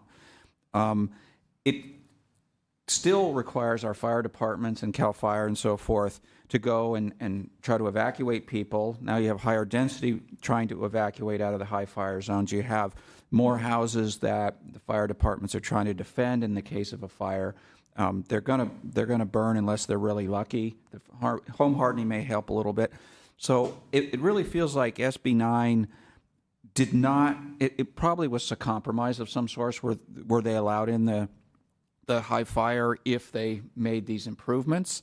I don't think it's adequate, and I don't think that there's enough legislators that really understand the high fire zone and what it really means. And so I think it's useful for us to stay a little bit engaged in this, since we're a town that does a lot. We worry a lot about high fire. We worry about, how we've done vegetation management and so forth. So I would tend to want to make that an active priority, SB 9, related to high fire zones. And then in number 5 is basically a finance-related item, right? We've talked about how do we keep our finances stable, and the VLF is a pretty big chunk of dollars that we could lose. So keeping active on that also. I don't want to add too many, but internet sales also falls under the, potentially help to the finances of our town. So these are kind of the core things. We can't do too many, and so I feel like these are really the core things of our town that would make the biggest difference. So I'm going to jump in here, if you don't mind, and I'll get to you, council members. But I'm glad you mentioned that, because I fully support number 4, development in the very high fire hazard severity zones. It's a public safety issue. My second one would be number 8, which kind of tags along to that, and that would be fire protection and insurance. It's one of the town council's strategic priorities, and I would love to see further fire protection funding and efforts that could be beneficial to the town. Councilmember Moore, followed by Councilmember Ristow. Thank you. So a few comments, but a quick question first. So my understanding is that to move them into active priorities, we're supposed to have particular bills. So I don't think staff is asking us to pick from the list below and pull them into the list above. Is that correct? That was the original intent, just because if we're going to invest time into tracking, it's useful to know which bill we're tracking. If we do have to track the gamut of all the things that evolve and are amended throughout the legislative process, that could be pretty cumbersome, and I guess I would say we can work towards that. We might want to have a smaller list then. If we're having more broad categories, then maybe not having 5. Okay, thank you. Yeah, my thoughts on that piece are SB 9 and fire protection and insurance are still pretty big categories. I'm sure there will be dozens of bills about those things, and so I don't know if there are specific bills or specific pieces of that. So a few things. So the comment that I provided ahead of time was for us to consider supporting a largely local artificial intelligence plus elections bill package, which I think is going to be super, super important in this upcoming election cycle. It's 3 bills, but they're being run as a package. They're all moving together through with the authors through the 2 houses, and essentially the idea of them as a whole is to discourage deepfakes and not allowing candidates or organizations to pretend that they are someone they're not. And so this was a problem in some of the primaries this year, was that a bunch of people in some of the primary states got calls from actually who they thought was both of the leading presidential candidates that were in their voice telling them not to go to the polls. So somebody got a call, it says it's from Joe Biden, it goes to somebody who's not, hugely technologically literate, and they say it's from Joe Biden, I'm not, going to go to the polls. That's a huge problem, and I think that could definitely impact our state, our local elections, and so I think that's going to be super, super important. So that's that bill package is what I would like to add. A few other comments are, so AB 3109, the theft bill, I'm not sold on supporting it at this point.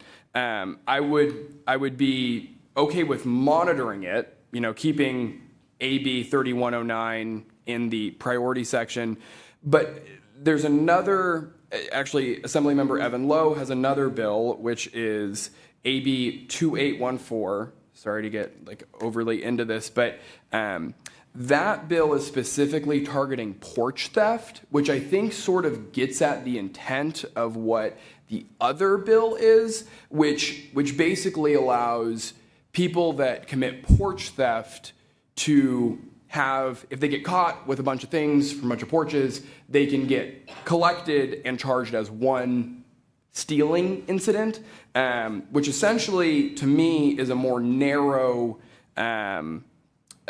does what this, the number 2 does more narrowly, and I think doesn't, over-convict people. So I'd be, if we want to talk about theft, I think we should, we can do that, but I think that there's a big conversation there. And then the last thing I'll say on all of this is one other really important piece of legislation that is going to be a huge deal this year is AB 1657, which is from Assemblymember Buffy Wicks, and this is the Affordable Housing Bond Act of 2024.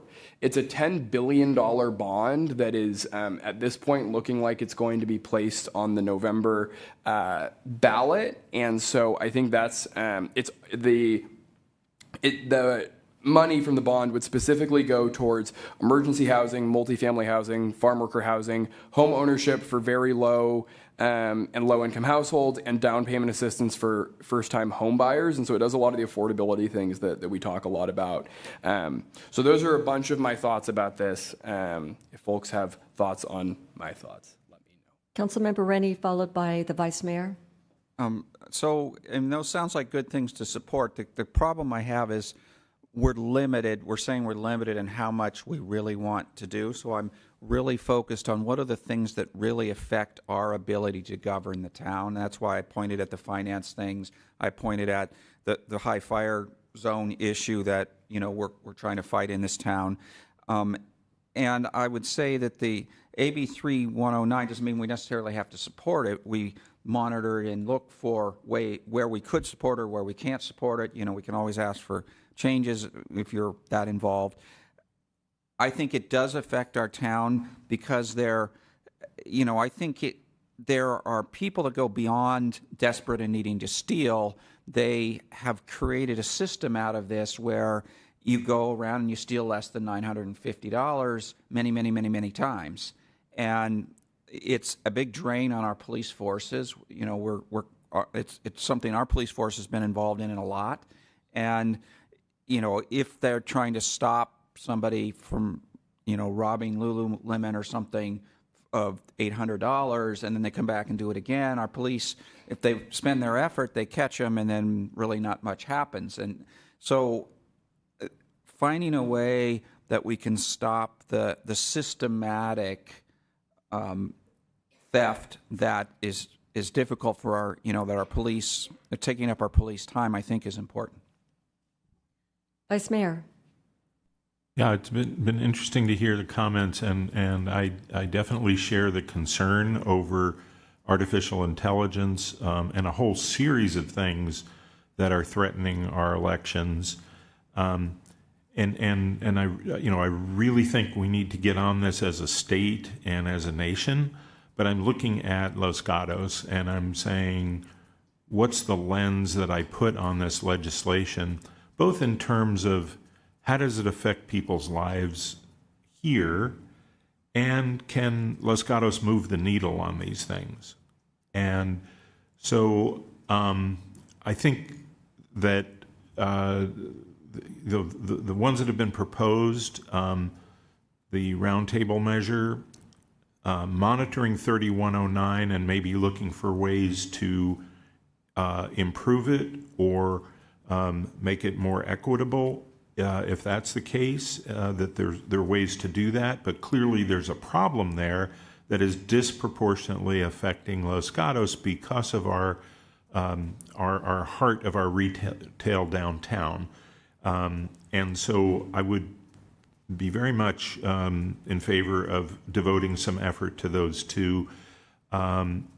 Certainly with regard to SB 9, these are all issues that I was very concerned about when we considered SB 9, and as it's written here, I think it makes a lot of sense for us to weigh in these, again, because of the large portion of the town that is in the very high fire hazard severity zone. I think that it makes a lot of sense for Los Gatos to be involved in that, in that particular one. While I like the VLF, I'm concerned that we don't have as much of a vested interest in that one, and we may not move the needle on that as much. So that one doesn't jump out as much, but the number 12, beach traffic, that is all about us and similar communities. And there is an old bill, AB 2908, that does essentially what's written in text here, and I think it would be worthwhile for us to work on that with other communities that have expressed some interest in that. And I think it could be, if it's implemented, I think it could be an end to the beach traffic issue, because it would essentially eliminate navigation from directing traffic in on high fire hazards days. And so I think that could be very beneficial. So those are my comments on it. And again, I'm kind of applying a lens of really what affects us here and what we can move the needle on in turn. Councilmember Estelle. Thank you. I think I like the differentiation between the active priorities and the passive, where the active specifically have bills that we can monitor and see where we need to weigh in. Under the passive priorities, I can come up with a list where I think it's important. I mean, for me, it's really important to follow things that impact the financing, our finances in the town, so the internet sales tax and the ERAF money. I am concerned with the looming state budget deficit, and there is precedence for the state to claw back money from local municipalities. I don't think we have the same danger, but the county also has a looming budget deficit. And so, to the extent that we can protect money that comes to us, I think that's really important. Given that some of these are broader areas that don't have specific bills, I guess my question for staff is, having it on the passive priority, but knowing which ones are really important to the council, would that cause you then to focus more on when something pops up, or when anything on any of this list kind of percolates up as a bill, would you then start paying attention to it? I think knowing what council's priorities are would be helpful. The passive priorities are really, it allows us to take action, but does not guarantee that we would be taking action on every opportunity. Because there may be many opportunities and we would want to be strategic about that. I hope that answers your question. Right, so oh, go ahead. I would just add that for some of them, there is activity, like the ERAF. You know, that's very real and could impact us, if not this year, potentially into the future. The beach traffic, there's no active legislation, so while we can monitor it, unless somebody propose, and now the time to submit bills is passed, so we can keep it on the list, but our ability to really affect change, internet sales has been something that's been discussed. And if someone, you know, you never know when a spot bill or some other kind of bill suddenly becomes something else. So knowing your priorities is definitely helpful. But the insurance issue is a big one. So if it's really fire insurance that council is concerned with, that would help us as opposed to other forms of insurance, because there are bills pending in the insurance topic. Okay, then if I can, my priorities would be protecting or getting funds. So protecting the VLF and the ERAF are high priority to me, as well as the internet sales tax. I mean, we know that we have stores in town that are essentially showrooms. And so to the extent that we can capture that sales tax, the fact that we have a large number of people in our community that shop online, I think it is really important to follow laws and make sure we can capture as much of that sales tax locally where it's spent locally.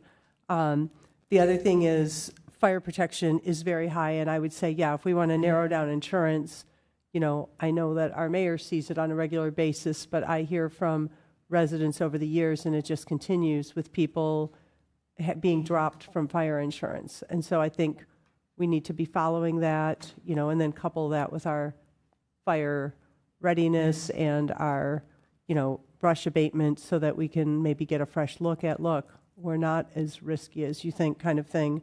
And then the other, yeah, for me it would be the internet sales tax, the VLF, ERAF, and then fire insurance and SB 9. Councilmember Rennie.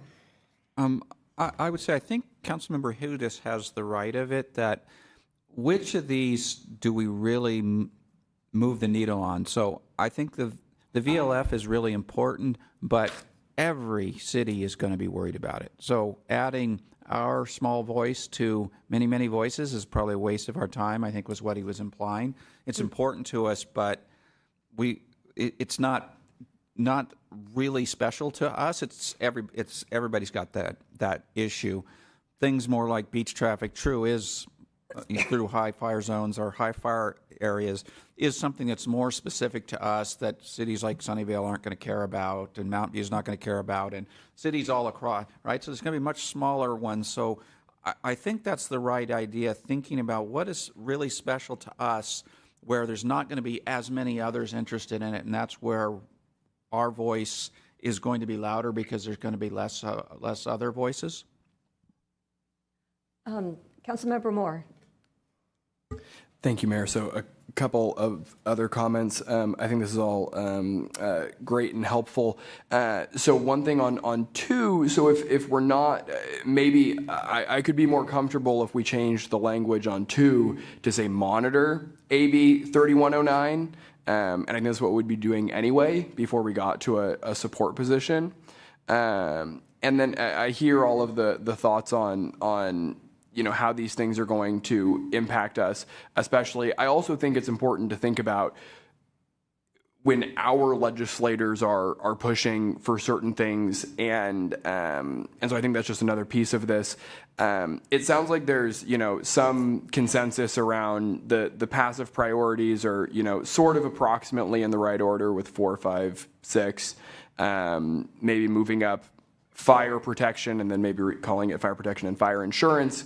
I would be interested to hear if folks would be, I think the elections thing is still very much pertinent to Los Gatos, and so maybe that would, artificial intelligence in elections is pretty narrow, and so we could add that to the passive priorities list. And if there was something where Los Gatos' voice could really make a difference, I think elections are, elections is a huge part of what local government does, and frankly, I think the state hasn't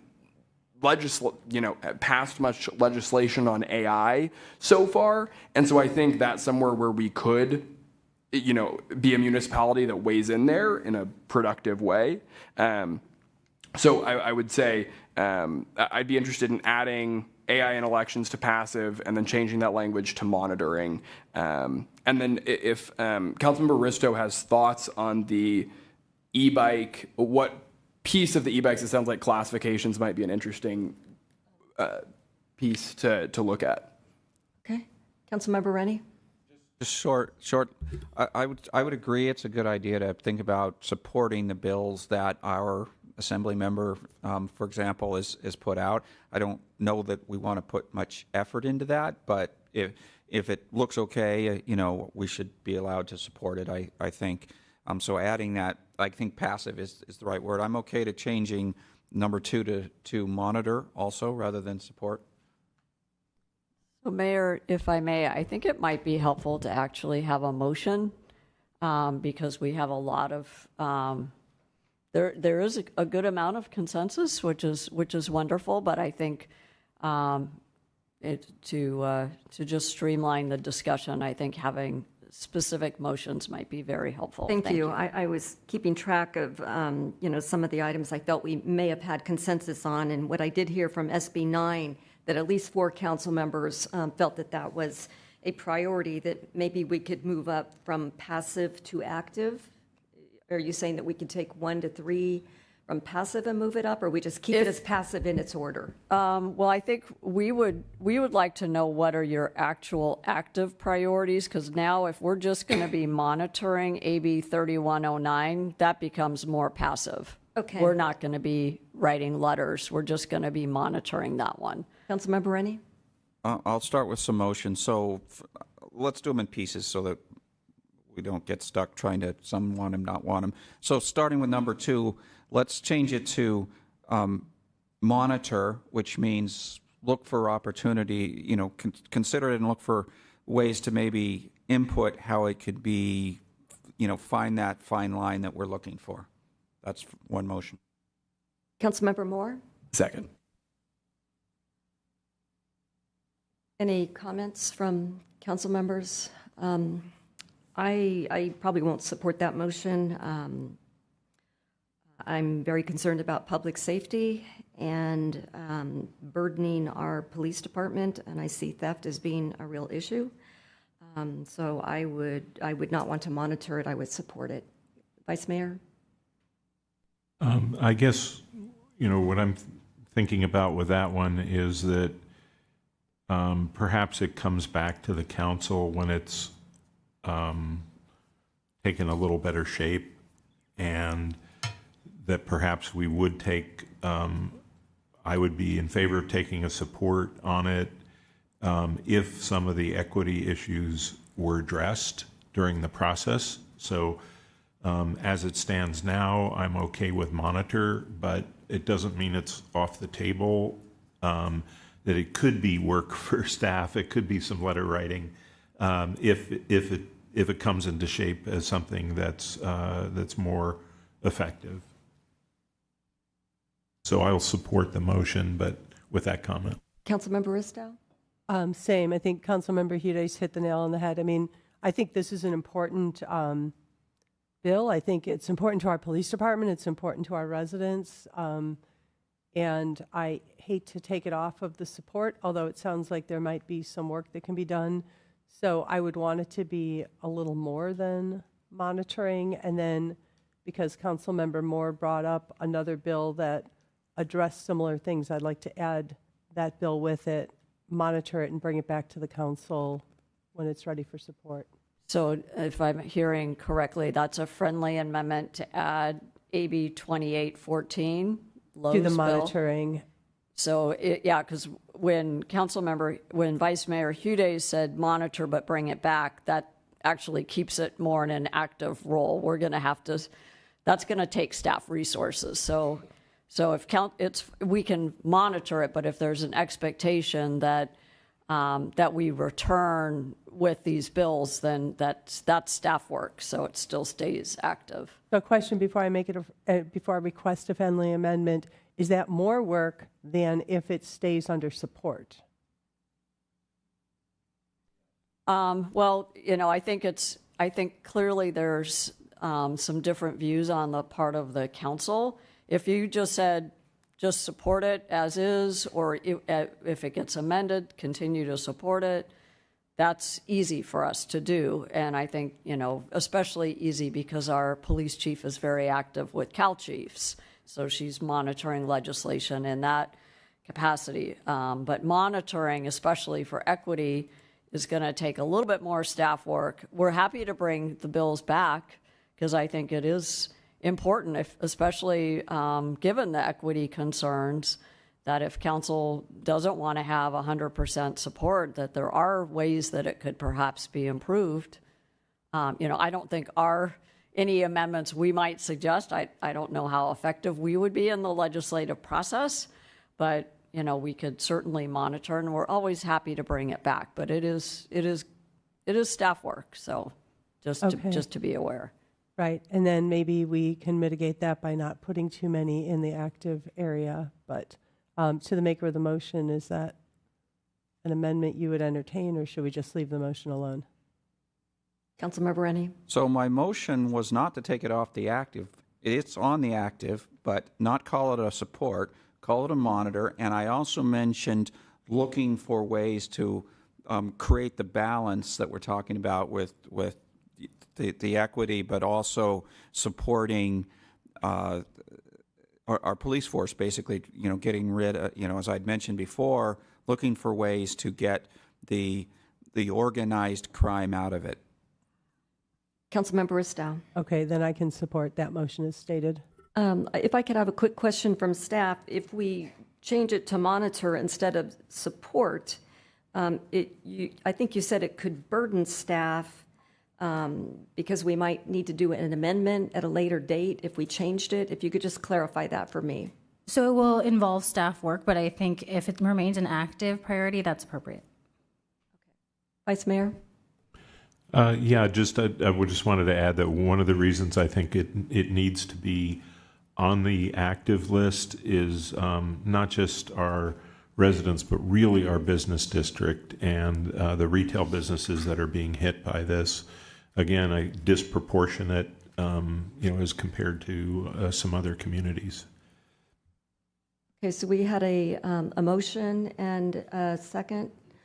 All right, with the information that I just heard, that it's still going to remain an active priority, and just changing the word from support to monitor, it still means it's on our active radar of a priority for us. You said not too much of a burden on staff, and we could kind of, massage it. Councilmember likes to use that word, Councilmember Rennie. So I will be supporting it. I'll go ahead and call the question unless I see any other hands up for comments. All in favor? Aye. Aye. Passes unanimously. Okay, Councilmember Rennie. So I would make the motion to move number 4 into the active list for SB 9 and high fire zones. I'll second that. Councilmember Moore. And so can I ask staff what that looks like from a staff perspective? Because I think there's probably a number of bills that are going to come up about SB 9. So this will, since there's not a specific bill identified, it is going to be a little bit more staff intensive because we will have to monitor bills that may remotely touch on this, analyze them, and say, does this actually touch the way we would be concerned about? And then we would be considering it for monitoring and action. Councilmember Moore.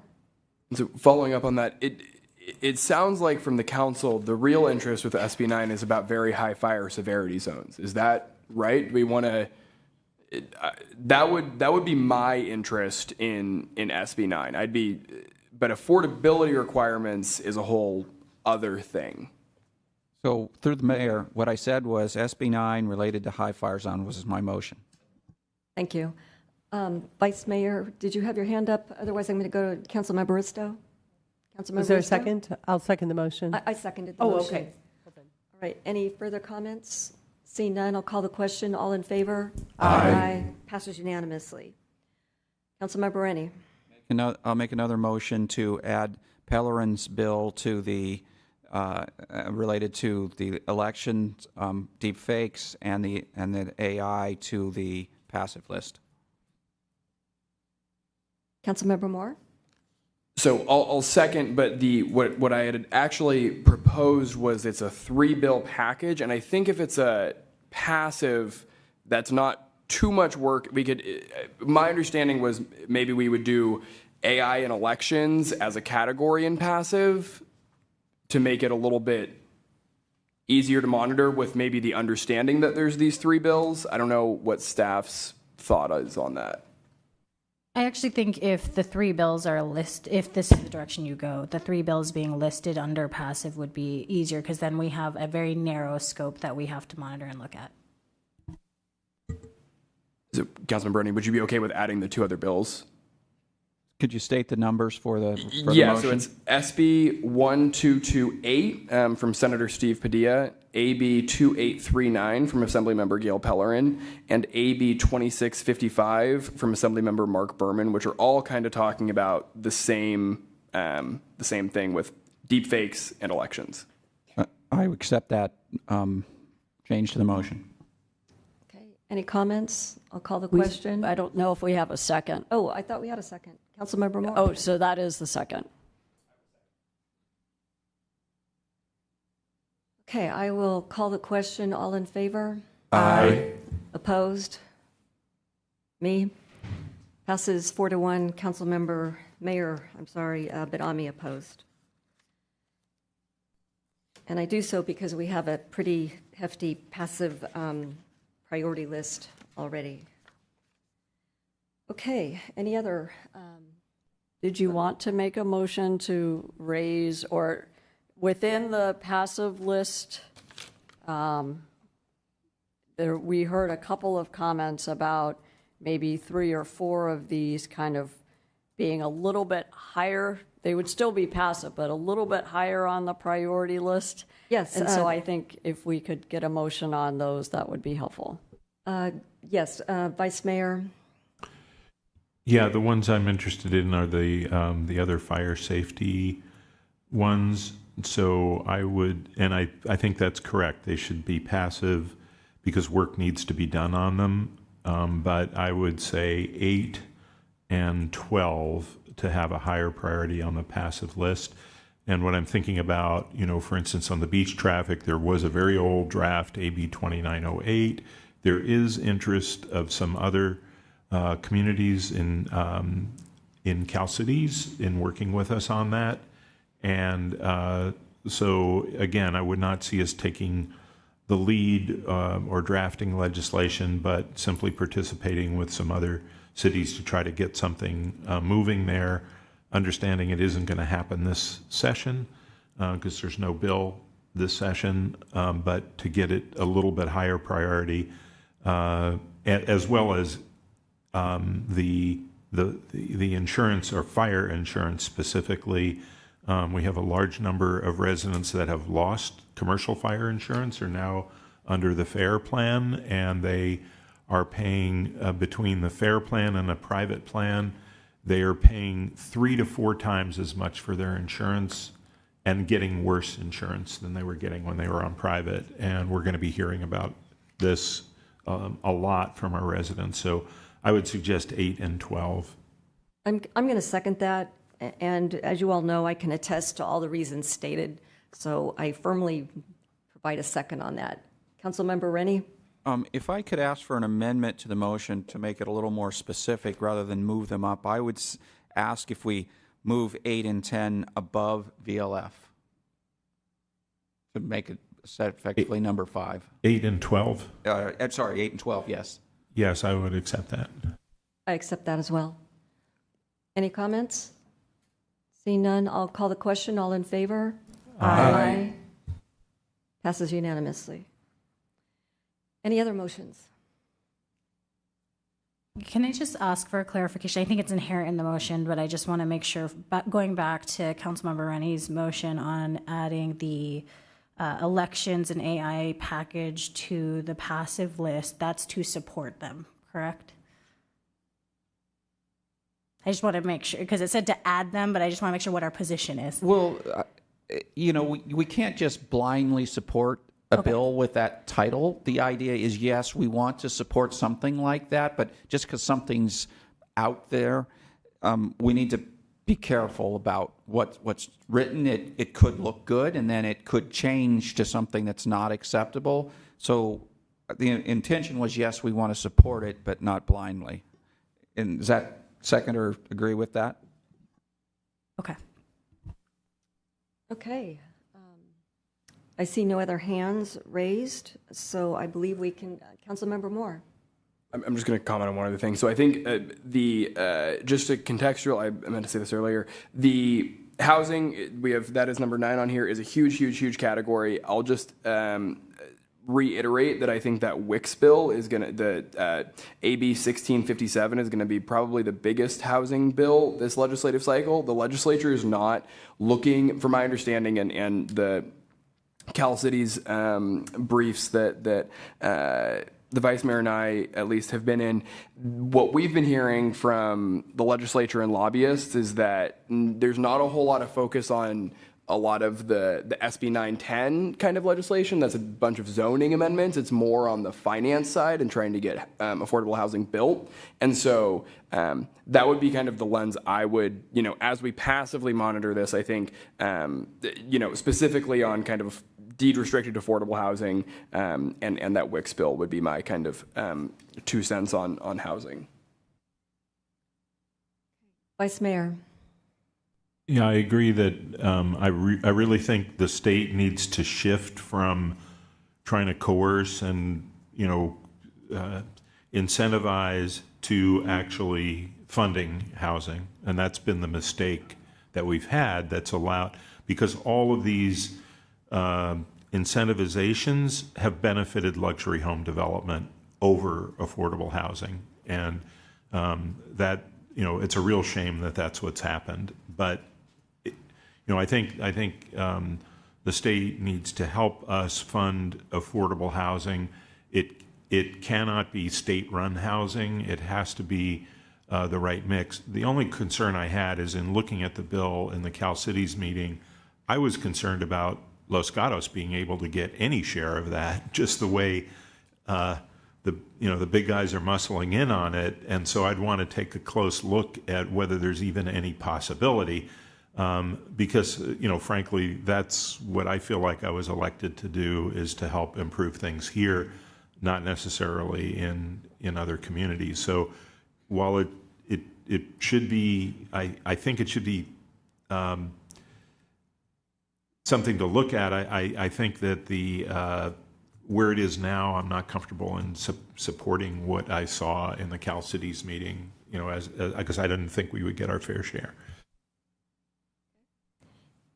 Any further comments? Seeing none, I believe we're ready to close out the item. Thank you, staff, for guiding us along and for your help, and a great staff report. So thank you very much. Okay, we are moving along to item number 14, which is to receive an update on unhoused initiatives. Ms. Nomura, you have a report for us? Yes. Thank you, Honorable Mayor and Council members. Katie Nomura, Assistant Town Manager, to give you the Unhoused Initiatives update. And so the Council allocated $50,000 this year to support unhoused initiatives. $10,000 of that was towards the shower ministry, $20,000 was allocated towards a temporary restroom, and $20,000 was allocated to the hotel program initially. Since then, an additional $20,000 that came from a county grant was authorized to be used towards the hotel program for up to a $40,000 amount. And the remaining amounts of the county grant are to be are intended to be used for unhoused case management.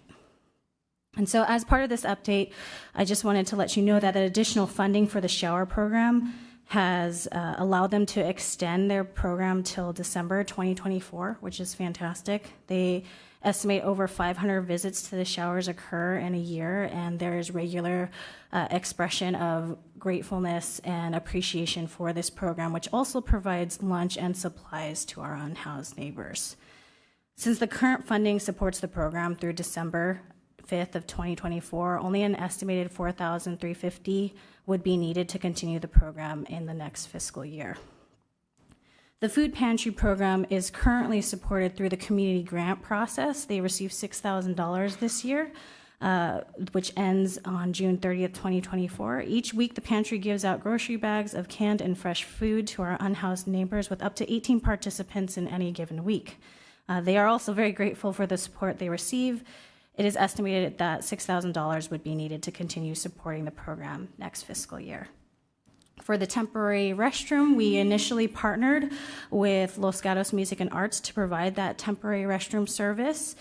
We are actually receiving back $1,417.50 in unused funds. So that is also part of the recommendation today, that we would recognize those revenue and expenditure adjustments so we can put that back towards the restroom and continue those services. Since then, in August, the town began providing our portable restroom and hand washing station at Plaza Park. We estimate that this will get us through September 2024, and only an additional $14,400 would be needed to continue the service through fiscal year 24-25. The hotel program was launched in December 2023. We have 19 folks that are on the eligible list. They must be pre-screened through our faith community partners. We have had the program activated for 21 nights due to weather, and have had 3 qualifying medical stays in the writing of this report, resulting in 211 rooms booked in total over the course of the program. Of the 19 individuals that may participate, 14 have utilized the program. Of the total 40,000 that council has now authorized for the program, approximately 11,000 remain. Staff is recommending that, since the primary driver of the use of this program so far has been really the cold weather, that inclement weather, we recommend, if this is continued, to have it convert to a winter program by removing the extreme heat and the air quality kind of triggers for the program. The reason for this is because our library does serve as a cooling center, which provides relief during the day, which our community members are welcome to go to. And really the risk that comes with extreme heat is the prolonged exposure. So really it has to do with if it's hot in the day and in the nighttime, and you're in that situation for 2 or more days, is usually when you start having really serious risk. And so the fact that they do have relief available during the day, that is available to them 7 days a week, we think that it would be better use of funds to focus on the cold weather, inclement weather. For air quality, we could use some of these funds to provide N95 masks, which would help ameliorate that concern. And really, this recommendation just comes from a place of trying to control costs for the program. And so if those things are, if the air quality and the extreme heat are removed from the program, we estimate that the program next year may need between $25,000 and $35,000 to be adequately funded, based on what we've learned this year. Just to update you on the $50,000 grant that we received from the county for unhoused Los Gatos residents. As I mentioned, $20,000 has been authorized for the hotel program. The remaining $30,000 and any unused funds from the hotel program will be used for case management for our unhoused. We are currently working with the county on how best to utilize that in the short time frame that we have left and the limited dollars that we have, to make sure that we're effective and we work with what is existing and in place rather than against it. And then future funding opportunities. We have been working very closely with the Office of Supportive Housing with the county and other partners to see, how can we bring more dollars for the unhoused from external sources to the town. And as part of that, We do recommend that council dedicate funding towards the unhoused initiatives in next year's budget. This would indicate and demonstrate our dedication to this as a town, and really kind of sets the stage for us receiving additional funding. A lot of the times outside organizations are looking to see, are you invested in this and what have you done towards this effort? And that promotes their interest in providing other funding. There's nothing guaranteed at this time, but this is just something we've been working on and looking into. In conclusion, staff recommends that council remove the air quality and extreme heat factors from the hotel program and authorize a revenue and expenditure budget adjustment in the amount of $1,470.50, and that council consider including $50,000 for the unhoused initiatives in fiscal year 2024-25 budget. This would allow for the $4,350 for the food pantry, $4,300 for the shower ministry, $6,000 for the food pantry, $14,400 for the restroom, and $25,250 for the hotel program, which we think would be sufficient for next year, we hope. And then that concludes my report, and I'm here for any questions. Thank you, Ms. Nomura. That was very thorough, so thank you very much. Looking to council members for questions. Vice Mayor? So we really started the first formal funding of unhoused programs, I guess, about 18 months ago. At the same time, there's been a lot going on in surrounding cities, and there has been increased population on the creeks. Have we experienced any change in the unhoused population here as a result of either what's going on around us or the services that we are providing here? So I can't speak to specific numbers for our kind of ministry partners in their programs. In terms of what I've seen since December, since the launch of our hotel program, we've had a pretty consistent list of eligible folks. Is there a way that we get an estimate of our unhoused population beyond the ones that the town directly serves? And does that happen on a periodic basis? Yes, the county conducts a point-in-time count and gives us an estimate of how many unhoused individuals we have in our community. Vice Mayor? And when are we due to get an update on that? I could be wrong, but I think it's annually. I will confirm, but I'm pretty sure it's annually.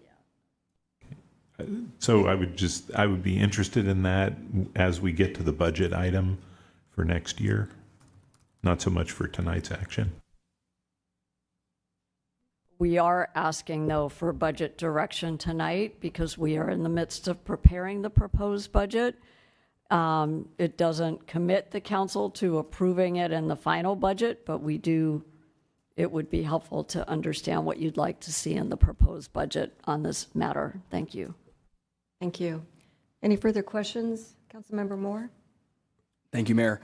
So thank you all for this. I've just been incredibly impressed with the partnership and the administration and how well we've been able to work with the faith community and hotel leaders and all of that. And I think it's incredible that with so little funding, we've been able to do so much.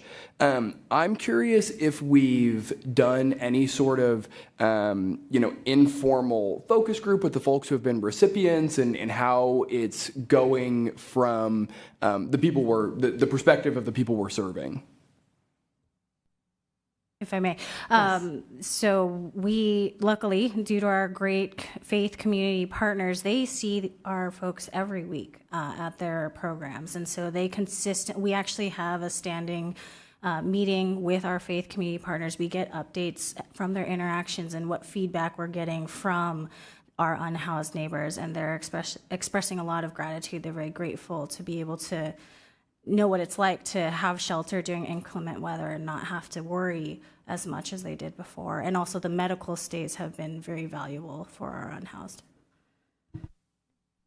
Any further questions? Thank you very much. All right, I am going to open public comment, and I actually have a few speaker cards here. So I'm going to call Tim O'Rourke.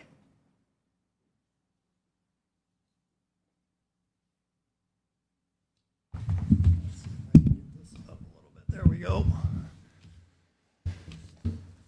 My name is Tim O'Rourke, and I'm a resident of Los Gatos. Mayor, Vice Mayor, council members, city managers.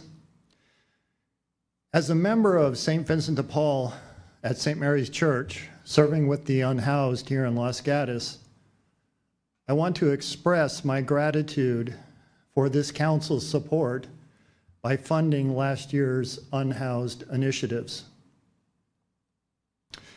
I want to recognize the town manager, Laurel Pravetti, and Katie Numora for all their hard work in implementing the day-to-day logistics of these services. Thank you. As many of us know, these initiatives have been life-changing for our unhoused by providing them essential services like temporary restrooms, food pantries, showers, and emergency shelters. I support all the conclusions in the agenda item 14. I support the council recommendations to allocate $50,000 in the budget proposal. I would also like to recommend the council consider future provisions for a case manager. Funding a case manager is the most effective means for helping our unhoused find permanent housing. So thank you for demonstrating your continued dedication to serving our unhoused community. I hope that we all feel good about having generously shared these initiatives with our unhoused, while at the same time remembering how many of us have had our needs met through the generosity of others. Please continue this good work of funding the unhoused initiatives. Thank you. Thank you. Our next speaker is Steve Hall.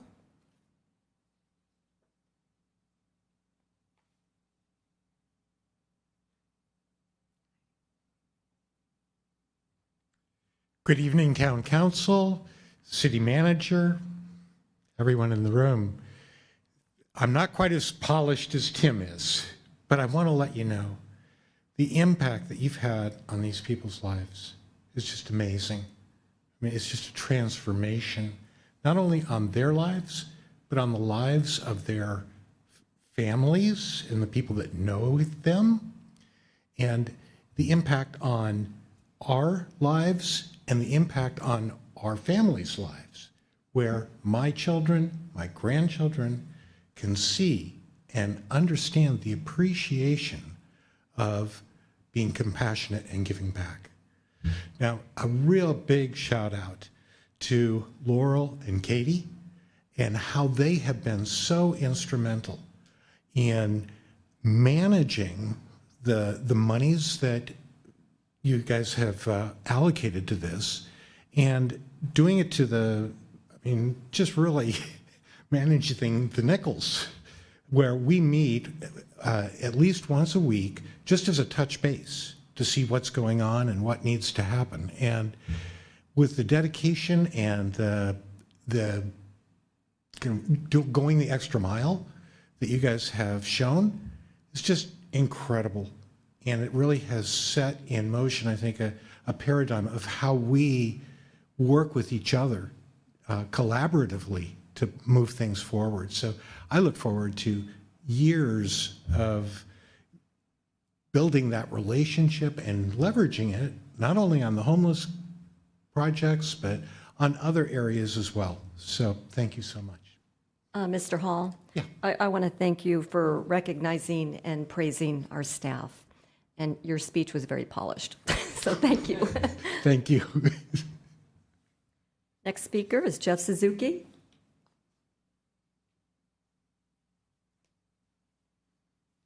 Thank you. So I will not be speaking as a Complete Streets and Transportation Commissioner tonight, but as a private citizen. And I will be speaking as the president of the Los Gatos Anti-Racism Coalition, which currently runs a rental assistance program for families and individuals on the verge of eviction. First, Like the other speakers, I would like to thank the council members who voted to approve $50,000 in homelessness services last year.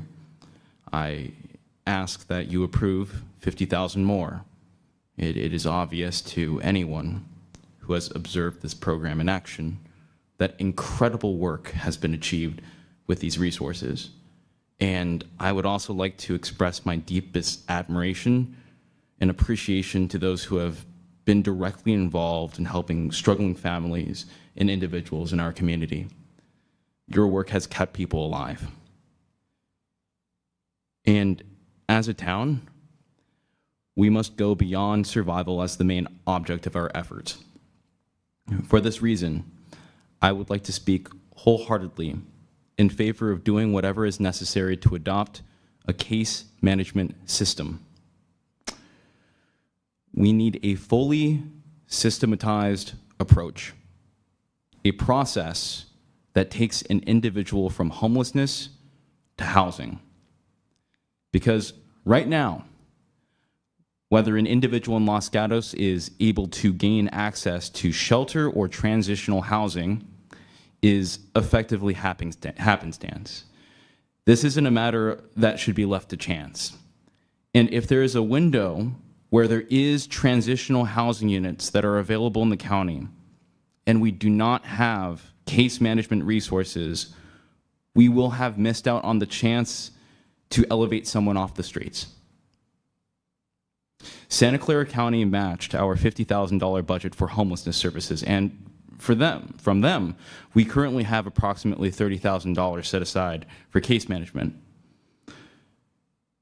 We should explore options when it comes to using this money. The general direction that they pointed in is the correct one. Regardless of where we stand, we can all agree that we should have a well-defined process to provide long-term solutions to homelessness in this community. We should reach out to the county and see if we can procure some case management resources. This is absolutely worth the time. Thank you. Thank you, Mr. Suzuki. Next speaker is Dr. Beverly Bryant.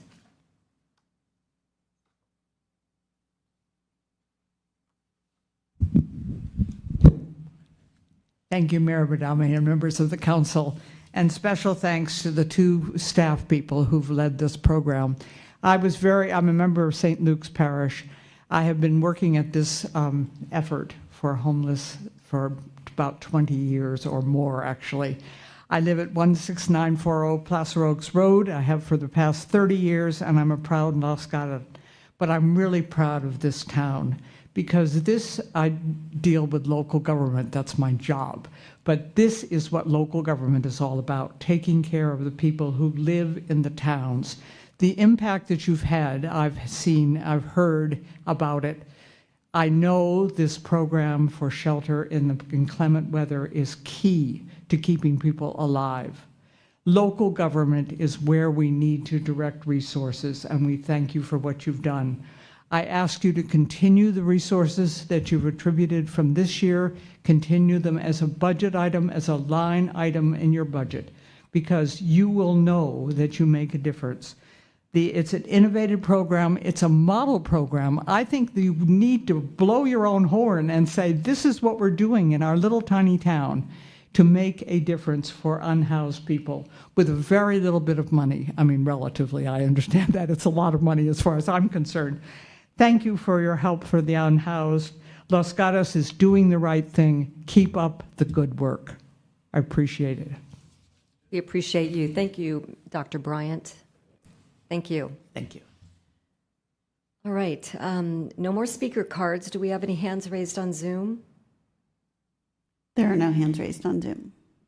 Okay. Do we have any speakers that would like to come forward? I thought I saw a hand up in the back. Okay. All right. I am going to close public comment, and I'm going to look to my council members for comments, a motion. Ms. Nomura. Thank you so much. I just wanted to say that our wonderful clerks team has assisted me and let me know that the next point in time count is in January 2025, and our 2023 count was 81. It's every 2 years.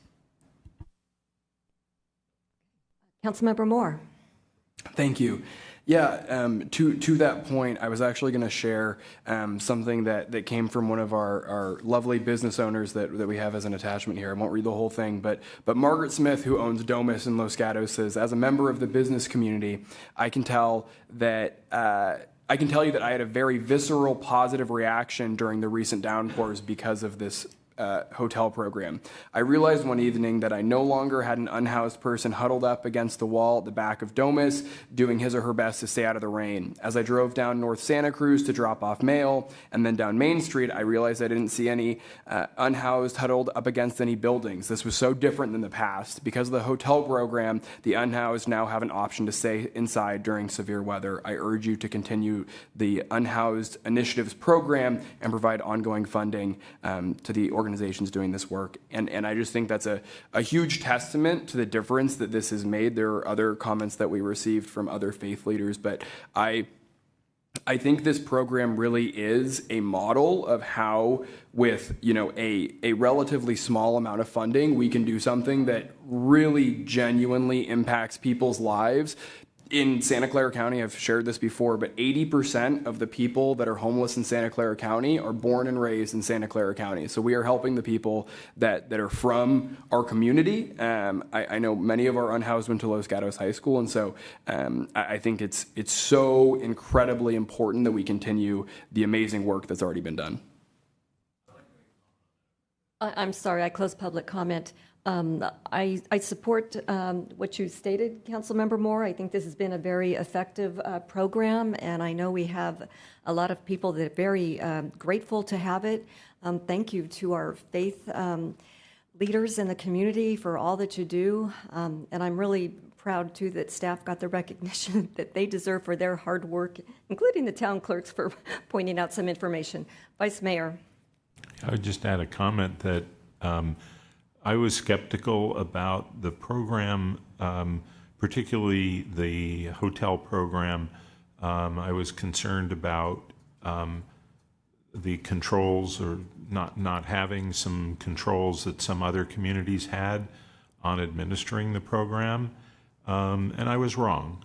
The town manager, assistant town manager, and staff rolled up their sleeves. I think they listened to some of those concerns as well, and made sure that the money was being spent in an effective way. And I don't think that we need to have additional controls at this point. And I think I'm very supportive of the proposal that's being made, and would like to just see if we can, enhance this. I think the point about case management is really critical, and I don't think we've solved that yet. We don't have a guarantee that the county is going to match going forward, and that's something I think to work on. But I think the recommendations in the staff report make sense, and I'm completely supportive of it. Councilmember Ristow. Thank you. I think this is possibly one of the proudest things I've ever voted on, in 3 years. And I do thank our staff, and I thank our faith community leaders and participants. When this came up, the only reason the town is able to do so much with a relatively small amount of money is because we already have people that were working in the community providing these services and making it possible for us to leverage the money that we're spending in the best way possible. So the lunch program, the pantry program, the showers, the outreach that's being done, the hotel program, all of that kind of coming together with the work our police department already does with outreach and knowing our unhoused community. The fact that our clerks, I think we're monitoring the hotline for weather conditions. When I talk to people in other communities, they're just absolutely floored with what we've been able to do. And I do agree this is a story worth telling. I think on every level, this has been absolutely successful.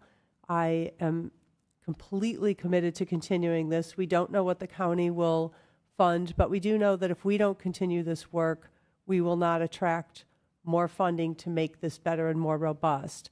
I agree that we absolutely need a caseworker, and I think that will be part of when we get to the budget. I don't know what staff can advise or how we can figure out a way to move forward with that. But I think tonight there's every reason to continue this program and no reason not to. Thank you. Councilmember Moore. And Councilmember Rennie hasn't gone yet, and I'll let him, if you're okay with that. Oh, yes. Yeah, Councilmember Rennie? I was going to make a motion on this. Go I ahead. have one question, and then, yeah. One question for staff, I guess 2 questions for staff on this before we get to a motion. So I completely understand the cold weather provision change in terms of being judicious with the money. The air quality one, that's not a situation we've gotten into yet, but it is something I still kind of have a question mark on. I think that N95s are great, but if there's a wildfire in the Santa Cruz Mountains like we had, 3-4 years ago, I think it really does put our unhoused community in jeopardy of some serious safety issues. And so that's just maybe a question about how staff is thinking about that, if it's purely a dollar thing. And then kind of a second question as part of that is the $50,000 includes $25,000 for the hotel program, but in the staff report, you're clear that it could be that the program could cost up to $35,000, and so I'm wondering about the thinking there, and so I'll stop there for now. So great questions. In terms of AQI and wildfires, it is possible that could be a concern. N95 Max do help with air quality. If the council wishes to maintain that as one of our criteria, we can do that. I might finesse some of it so it has to be over a certain number of days and things of that nature, but we can try to implement that responsibly. In terms of the $25,000 versus the range of $25,000 to $35,000, as we've seen, we're not the best at estimating how much this program will cost. And so I just wanted to be honest that it may cost more, but we're comfortable at least starting at the $25,000 number, and also just in an effort to kind of keep the level of funding consistent. Council, are you good? I had a follow-on on that, Okay. if that's okay. So last time, because I'm just looking at the history and thinking through this, last time staff had to come back and ask us for an additional, I think it was 10 or 20. Was it 10? 10 twice. So 10 yes, twice. 20 total. Okay. So I'm wondering if at this point it might make sense to go to do $60,000 right now, because it's looking. I don't want us to get into a situation. I remember when this program first got kicked off, it was during the winter storms, and there was this question about if there was going to be a big rain in December and we weren't going to be able to help the people we needed, and I wouldn't want to get into that situation again. And so I think it might make more sense to go for $60,000 now, and then as part of the motion, and happy to have you make it, Councilmember Rennie, but I think the one part that isn't included in the staff report that I've heard us kind of all say is to direct staff to continue to work with partners to secure case management for the Los Gatos homeless community. So those are a couple thoughts. I can make the motion if Councilmember, okay. I don't want to. Well, I thought Councilmember Rennie was going to make the motion. Well, I can try a motion. So was going to make a motion accepting staff's recommendation, but I can change some things around with what I heard. So I would definitely remove the extreme heat factors from the program, as you said, because the extreme heat is during the day when our library's open, most days or all days. So that can mitigate that, and then it conserves the money for when people are probably more at risk, which is the very rainy season when it's wet and cold and you can't get dry. So that seems to make sense to me. We haven't tried out the air quality and whether the mask's really going to work or not, so maybe we leave that in for now and see how that works out. I think you suggested trying to figure out, is it a minimum, it's a certain number of days before it kicks in kind of thing. So let's go with, motion would include your idea of exploring that. Go ahead with the expense budget adjustment of $1,417.50 to recognize the reimbursement for the temporary restroom services that you mentioned here. And then go ahead and include in our budget for the coming year $60,000 for unhoused initiatives. Councilmember Moore. I'll second, and I'll just say the one other thing was to direct staff to continue working with partners for case management. Yes, so I'll add that also too. Explore and bring back to us suggestions for case management. Second. Do I see any comments? No? I'll go ahead and call the question. All in favor?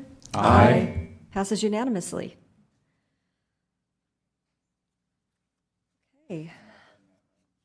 No, we're not done yet.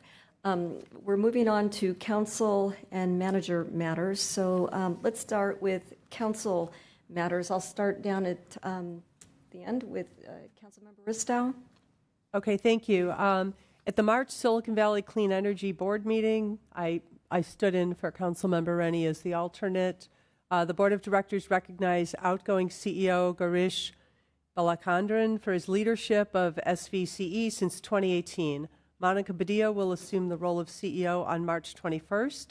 The board also received the 2022-23 fiscal year audit, approved a mid-year budget, allocated additional funding to decarbonization programs, and approved a contract to support implementing a single-family install program. And I can say, as somebody who's remodeling their kitchen right now, there are expanded rebates for going electric. So I'm one of the people doing it, and I encourage other people. The March VTA Policy Advisory Committee, the discussions there, we had items on VMT reduction with the idea that e-bikes can unlock potential, a discussion of grants for innovative transit service models. There were some grants given out. There was extra money and discussion of what other criteria we can use for innovative transit models. Overview of bike and pedestrian encouragement and education, and Los Gatos Safe Routes to School was called out as an example with a high number of students educated with bike rodeos between our police department and our community volunteers. Also, our the Youth Commission's e-bike video and bike safety video was put out there as an example of just excellent production and collaboration of youth with the police department in a community. And then a bike safety program, raising awareness. There's been a lot of awareness through the City of San Jose, as well as VTA, about speed killing, distraction killing, trying to get people to pay attention and be more intentional drivers. And their next step would be to pair the safety campaign with safety improvements. So in areas where there is traffic calming, to also have that messaging to pair that together. I attended the Live Oak Day Service welcoming of the incoming Executive Director, Heather Moore. We also thanked Ann Peterson, who is remaining with the organization, but no longer with the day-to-day responsibilities of Executive Director. I attended the Finance Commission meeting as an observer, and I just want to give a thank you to the Vice Chair, Linda Reimers, for leading a really respectful and constructive meeting. It was a pleasure to attend. Along with the Mayor and Councilmember Moore, I attended Little League Opening Day last Saturday. Just a great community event. The police chief was there, one of our officers who I think played Little League and hopes to coach Little League. But just all around a good feel-good day and reflection on our community. And then I had a variety of meetings in the last 2 weeks with local mayors, residents, chamber executive director, and the North 40 developer. Thank you. Councilmember Moore. Thank you, Mayor. I'll be brief. So I wanted to give a big shout out to the library. I've been using the library a lot more recently. They are just so nice. Every single person there is like the nicest person I've ever met. It's wonderful. And I've been looking for like some obscure books, and they've always helped. It's been really, really nice. really grateful to the whole library team. I held my community coffee. It went very well, had good attendance on that. I also had a variety of meetings with other folks, including the North 40 developer and among other people. I had the chance to stop by the St. Luke's showers to drop off some jackets and just help out and reflecting on our last item. They really are some of our most wonderful community heroes. The St. Luke's Showers is also looking for more volunteers. So if anybody here is interested in volunteering, it's great. You just need to email Marna Taylor, and you can find her email and other emails on the St. Luke's website. But you can stop by for an hour once a month, or you can volunteer more regularly, but they're just great. I attended the Cal City's Legislative Action Committee, which was really informative for our discussion this evening on some of our bills. Really interesting. There's a lot of, there's still a big question mark on the budget. The governor is saying it's a lot less than the legislative analysts' offices, so I'm curious to see how that shakes out. Right now, there's no direct cuts to local municipal funding, but there are a lot of cuts to programs, obviously. Little League opening day was an absolute blast. That was my first time attending, really, really fun, and I had a really good time attending the Los Gatos Music in the Park St. Patrick's Day celebration. Mayor, if I may, St. Luke's runs the food pantry, so it's actually the Los Gatos United Methodist that does the shower. Thank you very much. With all due respect. No, thank you. You are so right. It is Marna at United Methodist Church who is looking for volunteers for the showers. Thank you. Thank you. And if I may, through the mayor, was it the Cities Association Legislative Action Committee or Cal Cities? Cities Association. Thank you. Thank you. Councilmember Rennie? Thank you, Mayor. Thank you, Town Manager, for calling out my fellow council members so I didn't have to, as I knew Marna Taylor was with the Los Gatos Methodist Church, so I was wondering about that confusion.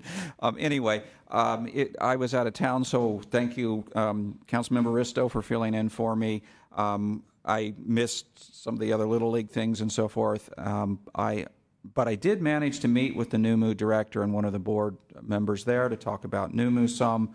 And I attended the Finance Commission on the 11th remotely. Vice Mayor? Thank you. Had a couple of really terrific meetings with the Los Gatos Thrives Foundation. They're really getting up and running, and a couple of things. One is they're really getting focused on a community center and doing some community outreach and workshops to through the community and through the Community Health and Senior Services Commission to really understand what the community wants and what we think the community will be willing to pay for. And that will be some workshops in June and I think in July on that. The other thing that they're doing is just getting some awareness about the foundation. They are going to be launching Monday morning matinee, the first Monday of the month, focused on older adults at 10 a.m. at our wonderful Los Gatos Theater. And there'll be all kinds of information coming out about that. And they have a whole series of other ideas that they're really excited about bringing to our older adult community. I met with a number of residents concerning housing and the housing element. And then I, of course, participated in the Finance Commission meeting on the 11th, and we reviewed the work plan and set some priorities. And I think what would be really helpful is that we're going to be having some ad hoc committees working on various pieces, and that has gotten launched. And then, let's see, I attended the Cities Association Board of Directors meeting on the 14th. And this is a new structure, so we were still dealing with some things, setting up the JPA structure, and that's going. But we also had a presentation by the county assessor on the taxing of the parklets, essentially. It's still underway, but it's a serious effort to tax the use of the parklets, even though in Los Gatos, our situation is quite different from other municipalities in that we are providing them at no charge. I explained, and I think there was it resonated with a couple of other board members that there's a difference between doing things to help businesses and doing things to really help the whole community. And that was really the intent of the parklets at the very beginning, was for us to have a thriving community. And but there are a lot of intricacies to that. It's now going to fall into our town staff to help sort through that, but it is coming, and it is something that we need to make people aware of, and there may be some exceptions, but there may not be. And then finally, I met with board member and director of the museum, and they have some interesting ideas, and hopefully they'll bring them forward. Thank you. On March 11th, I also met with the executive director and board member of NUMU. Later that afternoon, I attended the Finance Commission as an observer. On March 16th, I attended the ceremony of Little League opening day, and yes, it was very exciting. Later that afternoon, I attended a Pi Day celebration at Mathanasium, where I presented certificates of awards to students. I've also had individual meetings with town residents on a number of ongoing items of concern. With that, I'm going to turn to our town manager for her report. Thank you. Just a quick reminder that the library will be closed tomorrow. We're very excited to finally have our backup battery, hooked up by PG&E. So we have notified the public of the closure. And then we are working on the next Spring into Green. The date is April 21st, so there'll be more information coming, but please put it on your calendar. It overlaps with the farmers market and is usually a really fun community event. Thank you. Thank you. And Ms. Whelan, do we have a closed session report? Yes, thank you. I wanted to report that the town council met in closed session last Friday to discuss a public employee appointment pursuant to Government Code Section 54957, and this afternoon regarding real estate negotiations pursuant to Government Code Section 54956.8, and there's no reportable action out of either meeting. Thank you. I will be adjourning the meeting in memory of Ira Spector. He was an esteemed member of our community, a devoted husband and supporter to three-time Mayor Barbara Spector. During this difficult time, our thoughts and prayers are extended to Barbara and pal Joey. Let us have a moment of silence.